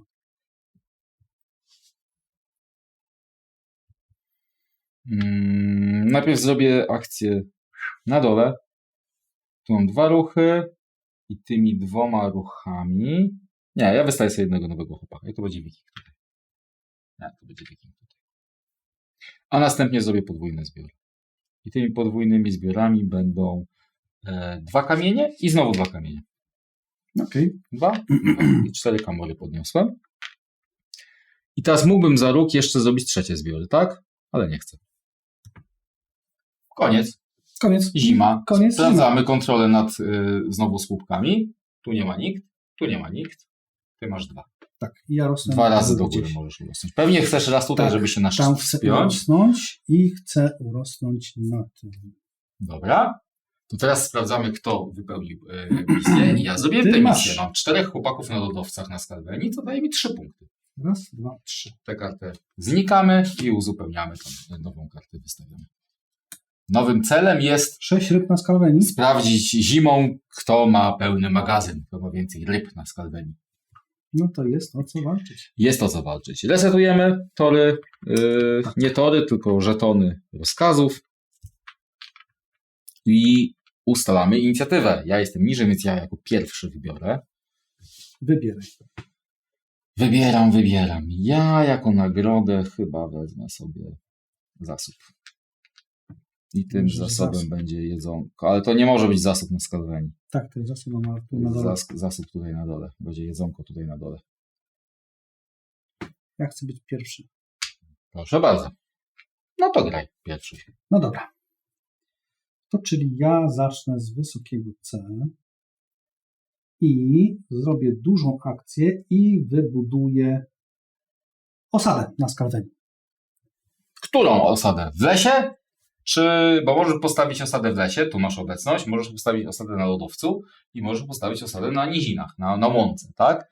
Tam jest Nie ma kart osad na łące, są 2 karty osad w lesie, więc zakładam, że będziesz chciał wydać 2 ryby i drewno lub kamień, albo kamień lub kamień i kamień. Pytanie, czy chcesz mieć 3 punkty, czy chcesz 2 punkty i luk? Podejrzewam, że weźmiesz 2 punkty i luk. Rozpracowałem cię? Tak. Czy ci podpowiedziałem po Nie, prostu? zupełnie innego Dobrze, powodu. to najpierw zapłać 2 jedzenia, 2 jedzenia, raz, 2. 1 kamień i 1 drewno. 1 kamień i 1 drewno.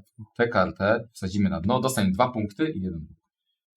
Raz, 2 i 1 róg. To jest pierwsza rzecz, jaką zrobiłem. Małą Wystaw tutaj akcję. osadę. Trzeba mieć obecność, tam gdzie się stawia osadę i nie można mieć już tam własnej osady tej Tak. na Skalwenii. Może nie ma problemu, że będzie na tym samym polu osada przeciwnika. To jest To jedna nie jest rzecz. Zrobię zbiory. Nie zrobię zbiorów. Bardzo bym chciał zrobić zbiory. Ale jestem chyba uparty. I za 2 rogi wykonam akcję, którą już mam zajętą z mojego drakaru. Mhm. I to będzie? To będą zbiory na Skalwenii i będę zbierał A zboże. gdzie masz akcję zajętą z Skalwenii? To nie jest... A nie, jest- przepraszam. To nie mogę tego zrobić, bo nie... Możesz to zrobić, Okej, możesz wydać dobra, dowodu. dobra, to tak robię. Zbiory na Skalwenii, 3 3 zbiory. jedzenia na Skalwenii. Raz, 2, 3. Ale masz jeszcze cały czas dolny Jeszcze rozkaz do małą akcję, wykonania. tak. I dolnym rozkazem ja przeniosę jakiegoś gościa przeniosę na inne pole. I to będzie tak, o, ten się poruszy tutaj i ten się poruszy tutaj. To będą moje 2 ruchy z małej akcji. Tak. Okej. I ja teraz. To jest wiosna.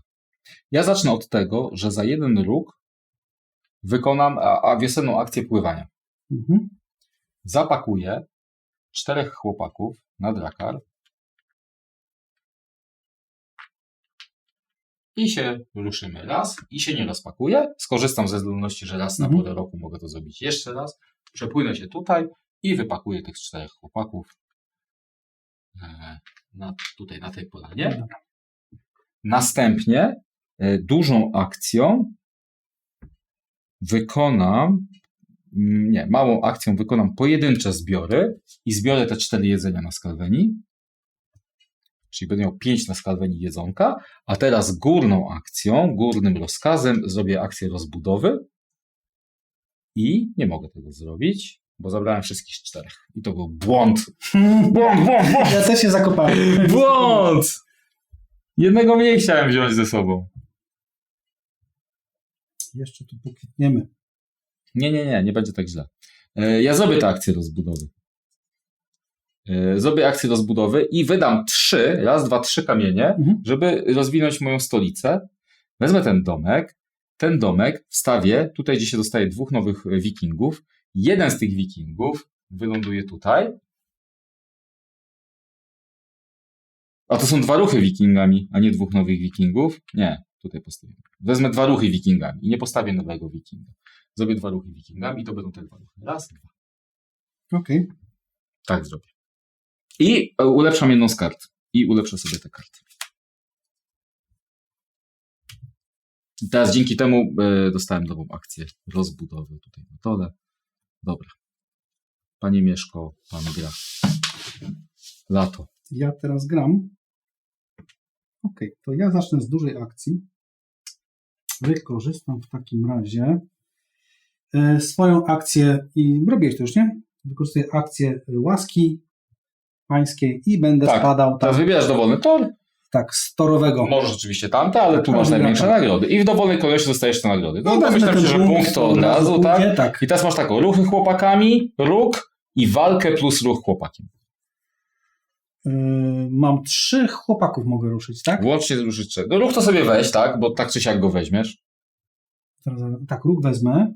No i teraz masz 3 ruchy chłopakami i potem walkę i potem jeszcze jeden ruch chłopakiem. Teraz to rozliczyć. Możesz nie brać tych nagród. Ja wiem. Ale ja zrobię te 3 ruchy chłopakami. 1, 2, 3 i przeprowadzimy walkę. Dobrze, ja jestem na 0 rogów, więc nie będę mógł kart dogrywać, a ty możesz. Tak. Ale kości bierzemy po 3, białe. Żaden z nas nie ulepsza swoich kości, bo powydawaliśmy rogi na inne rzeczy niż walka. Ale będzie trup. Chociaż może. Teraz będziemy się tłuc. Bardzo źle. O, będziemy kraść! A ty możesz zagrywać karty, a ja nie mogę zagrywać karty. Mogę albo zagrać, albo przerzucić, tak? Możesz zagrać jedną kartę i zagrać ją dla efektu lub dla przetudlania jednej kości. Ale ja tu przyszedłem rzuć gumę. Właśnie mi się skończyła guma. 2 pilicze. Czyli ty mi coś ukradniesz. Ukradniesz mi jedną rzecz, tak? Porównajemy pochodnie. Ja mam jedną, ty masz 2. Co mi ukradniesz, to ja ci zabiorę, więc możemy... Nie. Okej, no. Ja ci nic nie kradnę. Patrzymy, kto ma więcej i ty masz więcej ode mnie i dlatego to ty mi kradniesz jedną rzecz. Okej, dobra. To ja ci ukradnę, proszę ciebie, kamień.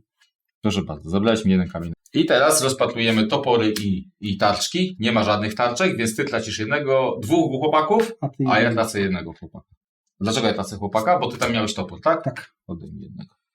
Cyk, cyk. Ile masz walkili? Masz 2 walkilie, straciłeś gościa, więc możesz wybrać sobie nagrodę 1, 2 lub 3. No ja muszę wziąć tylko tę najniższą, bo ja walki nie rzuciłem. Ja po prostu to ja wezmę róg. Wziąłeś róg? Tak. Ta karta została zużyta, kości zabieramy. To była moja duża akcja.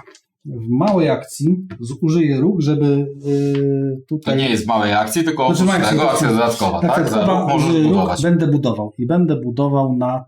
Mogę w zasadzie wszystko postawić, nie? No, czy możesz postawić jedną z tych rzeczy? Na skałach Przy czym nie macie na lodowcach, więc tego nie możesz. Tak. Za 2 drewna i za 2 ryb. Raz 2 ryby, raz 2 drewna. W górach? Stawiał tu w górach, tak. To jesteś w jednych górach, tylko więc tutaj 3 punkty zdobyłeś. Raz, 2, 3. Mhm. Jeszcze mam małą akcję. Z małej akcji mogę sobie dać chłopa, tak? W takim razie i chyba to zrobię. Dodam sobie chłopa i zrobię to już na Skalweni i zrobię to w miejscu, gdzie mogę... Tam, gdzie masz osadę, tam będzie za darmo. Tam Ten będzie jeden za darmo. pojedynczy chłopak. Tutaj za jeden zboża. Tak, Gdzie zostałeś? tutaj za jeden zboża, wiesz? Aha, zapłaciłeś to jeden zboże. Tak. No dobra, to ja. Mhm. W takim razie ja jako swoją akcję z małej runy, dolny rozkaz, zrobię rozbudowę i rozbuduję się na łące. Na łące mogę za 2 jedzonka i 2 drewna A to czy tam zwyżu, tak? postawić tutaj osadę, co daje mi 2 punkty i ruch do góry na tym torze. Zsuń mnie tam jeszcze na dole na tym tle. A bo ty już te wszystkie te nagrody wziąłeś, tak? Ta karta znika. A następnie, jako swoją akcję górną, no chyba się ciebie posłucham i wezmę podwójne zbiory i to Tak. będą 2 razy zbiory zboża na Skalweni, czyli dostanę 1, 2, 3 I jeden się zmarł. i 1 mi się marnuje. 4 jedzonko mi się zmarnowało niestety. No i to koniec. Teraz ty. Bo ja za róg nie robię tej akcji rozbudowy, bo nie mam rogów. Okej. Chociaż mógłbym teoretycznie. Bo mogłem jeszcze zdobyć róg, tak naprawdę, akcją mojego jarla za 2 jedzonka, ale to musiałbym to jedzonko wydać. Mogłem to zrobić. Na Skalweni Uwaga, tam- bo jedno jedzonko wydałem stąd, co dało mi róg i potem Okej. zbierałem to jedzonko. Bo dla jarla jego można opłacać skąd się chce. I to jestem pewien. Tak. Jarla można I opłacać potem byś jedzeniem zrobił- dowolnym, a potem dopiero robiłem te zbiory. Tak. Wiesz co? Zrobimy inaczej. No, Ja teraz wykorzystam ten ruch. to śmiało. Zapłacę. I? I zbuduję domek. Za 2 jedzonka i 2 drewna postawię 3 dom. 2 drewna, 2 jedzonka i postawię ten dom tutaj za 2 punkty kolejne. A ty nie dałeś mi punktów przed chwilą. Dałem. Miałeś aż tyle więcej punktów Tak. ode mnie? Tak. Jako że postawiłem 3. osadę na Skalweni, to włączyłem zakończenie gry. To jest ostatni rok, kiedy gramy. Czyli została ci jeszcze jesień, potem zima i to będzie koniec. Koniec rozgrywki. Jeszcze mamy czas póki co na Bardzo dwa jedzonka zapłaciłem. No dobra, ja nie widzę za bardzo wyjścia, co mogę zrobić. Już raczej tę grę przegrałem, bo ty ponadganiasz. No, tak jak zawsze powtarzam, nie wygrywa się ekonomią, wygrywa się punktami Tak. w grach euro. Chociaż tej ekonomii jakoś tak super nie masz. No dobra. Nie mam ekonomii, nie mam Zróbmy, ekonomii. sprawdźmy. Dobra. Pośpieszyliśmy trochę, przygoniliśmy tutaj. Dobra, ja zobaczę, co ten Drakar mi jeszcze przyniesie. Przypominam, że to jest ostatnia tura Mieszka. Ja Tak. włączyłem koniec gry, więc dogrywamy tę rundę do końca, ten rok do końca, a jest już jesień. Eksploracja. O, no dokładnie, może tam Potem punkt było- będzie. To No, może być punkt.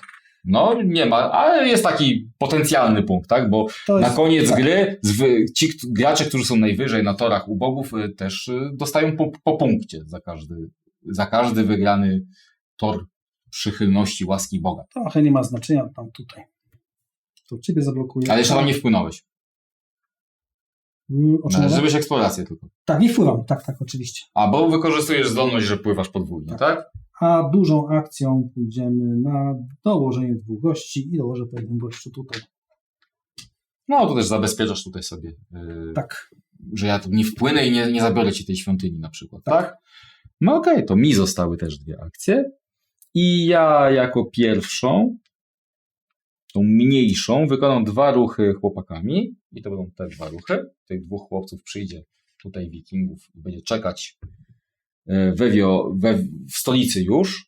A na co będzie czekać? Otóż będzie czekać, aż przypłynie po nich Drakar. Bo ja pójdę do bogów. Powiem, bogowie, zlitujcie się. Przegram przez to grę prawdopodobnie, ale bardzo chciałem to zrobić od początku. Poproszę, poszedłem raz do góry na tym torze i teraz zresetuję sobie ten tor. I najpierw teleportuję mój Drakar do Starego Lądu. Następnie wykonam akcję Drakarem i to będzie akcja, która będzie polegać na załadowaniu 5 chłopaków. 3, 4, 5. Na łódkę. I potem ruchu. I mogę wykorzystać raz na porę roku, że to jest drugi ruch. Oni przypłyną tutaj i się jeszcze rozładują. Tak. I przeprowadziłem 5 chłopaka. Ja właściwie mogłem nimi dalej jeszcze popłynąć, bo tutaj mam jeszcze jeden ruch, tak? Tak. Czyli ja mogłem ich wyładować stąd, tutaj, ale tak. I tak nie przypłynę do tej świątyni do ciebie. No to i przypłyną tu po prostu. Tu przyjdzie 5 chłopaka i wypełniłem tę misję. To jest misja natychmiastowa. Jeśli w jednej porze roku przeprowadzę 5 wikingów ze Starego Świata na Skalwenie, dostaję 2 punkty natychmiast. Raz, 2.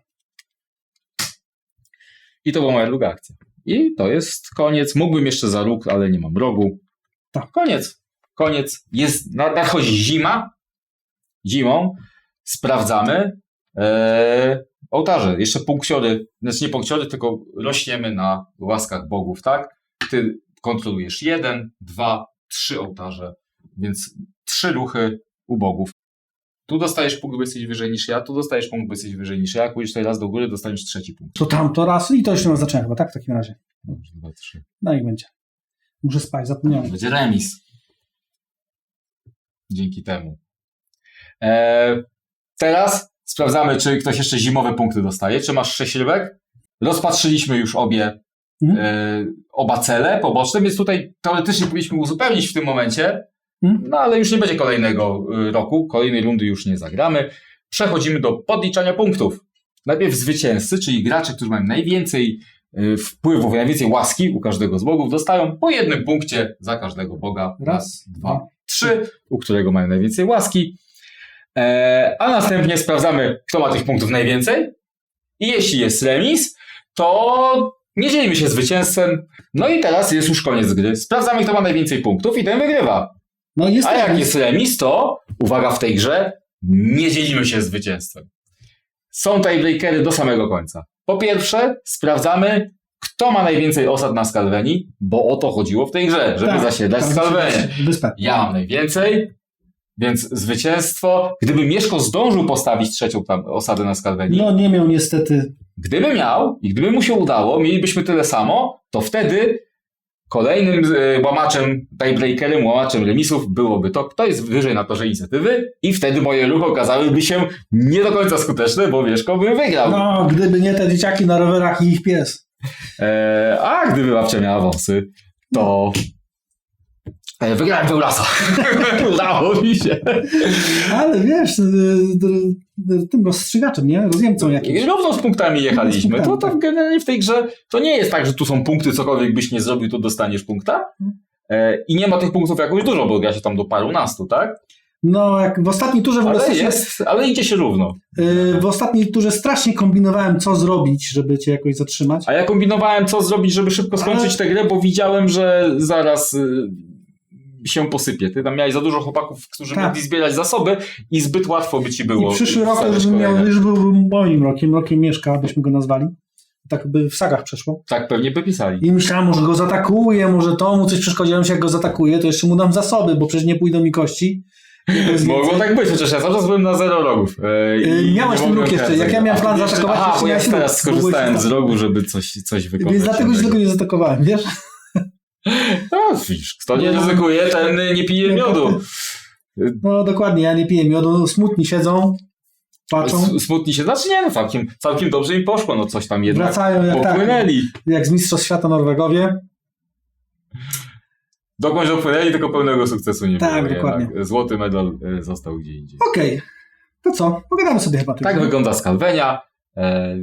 Przejdźmy do tego, co o tej grze myślimy. Skalwenia wyląduje już niedługo na GameFoundzie. Wy widzieliście, jak się w nią gra, przynajmniej jak my w nią graliśmy. Na stronie GameFounda na pewno dużo więcej jeszcze informacji znajdziecie o tym. Pamiętajcie, że to wszystko to jest prototyp. Tak. I to może wyglądać odrobinę inaczej i graficznie, i też mechanicznie. Zasady też się mogą jeszcze ciągle zmienić, mogą zostać doprecyzowane, ale ogólnie... Myślę, że dużych zmian nie będzie, to ewentualnie jeżeli będą, to kosmetyka. To jest bardzo przyjemny taki Eurasek, średni.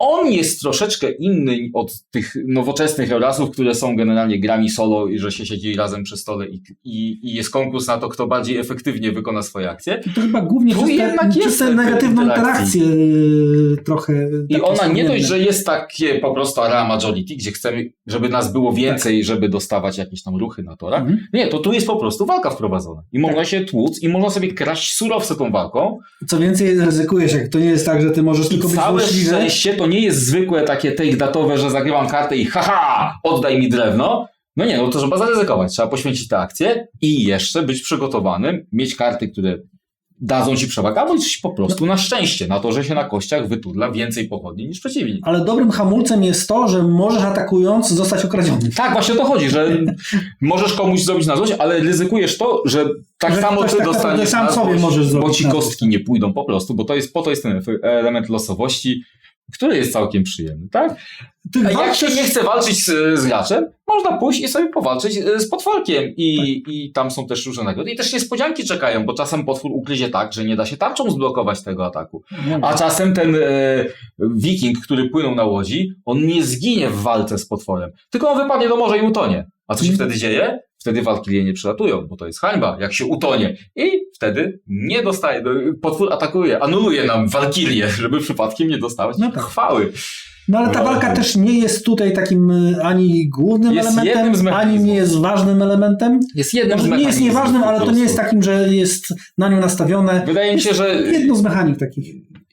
I wydaje mi się, że nie jest sposobem na wygranie. To nie jest... Znaczy w ogóle tutaj nie wydaje mi się, żeby był jedna jakaś ścieżka. To chyba każdy musi robić po trochę wszystkiego. Trzeba trochę zbierać tych zasobów, trzeba trochę się rozwijać, żeby móc efektywniej przenosić rzeczy tam, żeby móc się tam rozbudowywać.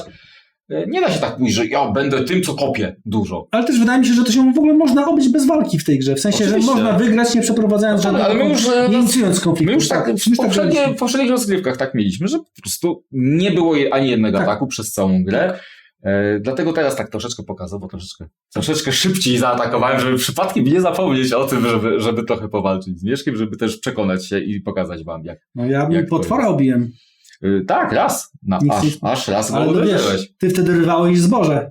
Ten potworek to jest moduł, taki mini dodatek, który jest już w pudełku z grą, prawdopodobnie też będzie w pudełku z finalną grą. Bardzo łatwo go dołożyć, praktycznie nic nie zmienia w zasadach, a też daje możliwość wykazania się, skorzystania z tych kostek I ja skorzystałem, tam jest kilkanaście żetonów, czy tam około 10. Losuje się kilka z nich, więc tak, nie wiemy... żeby było 2 razy więcej niż jest graczy, żeby każdy miał możliwość. I nie wiemy, jakie są nagrody w przypadku... No, są dość losowe, ale kar nie ma tam zbyt dużych. No jest coś ciekawszego, jest dla mnie bardziej ekscytujące niż ta pseudoeksploracja do żetonów dookoła wyspy. No. Ale było wikingowo? Ja budowałem drakar i przewoziłem, ja się czułem jak wiking, który stawia longhouse'a. Mechaniki to trochę wspierały, bo to generalnie wikingowie byli bardziej osadniczy niż wojowi. Tak naprawdę historycznie tak. I oni handlowali i oni... Tak.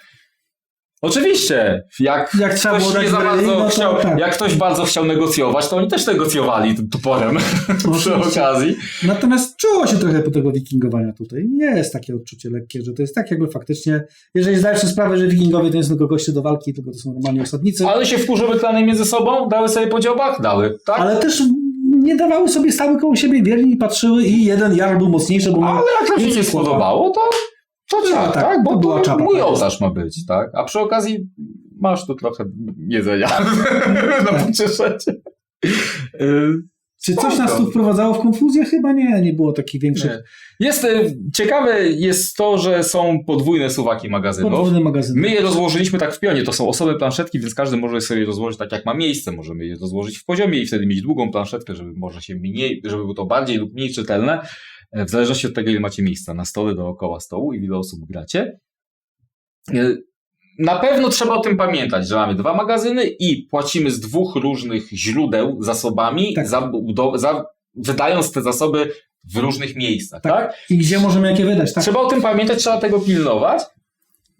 Ale to jest bardzo tematyczne i to jest bardzo klimatyczne. Tak, to, że oni brali na drakarę, że dopływasz do tego nowego świata, no i tam nie ma zasobów, dopóki tych, które sobie już przygotowałeś wcześniej. Zupełnie jak spływanie na Islandię, nie? Musieli, bo na Islandii przecież i na Grenlandii później też nic nie było.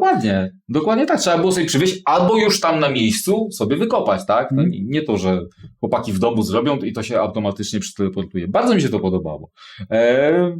No te takie rzeczy typowo eurasowe, że rosną koszty domków i jak zbudujemy nowe domki, dostajemy jakieś tam bonusy. No, typowe eurasowe, tak? Fajnie, że jest to podzielone na tej zasadzie, że są jednorazowe bonusy za rozbudowę stolicy i pasywne bonusy tak naprawdę za rozbudowę Drakara. To jest troszeczkę tutaj to inaczej, tak? Bo Drakar powiększa mu się ładownia i przy okazji dostaje tam wzmocnienia akcji.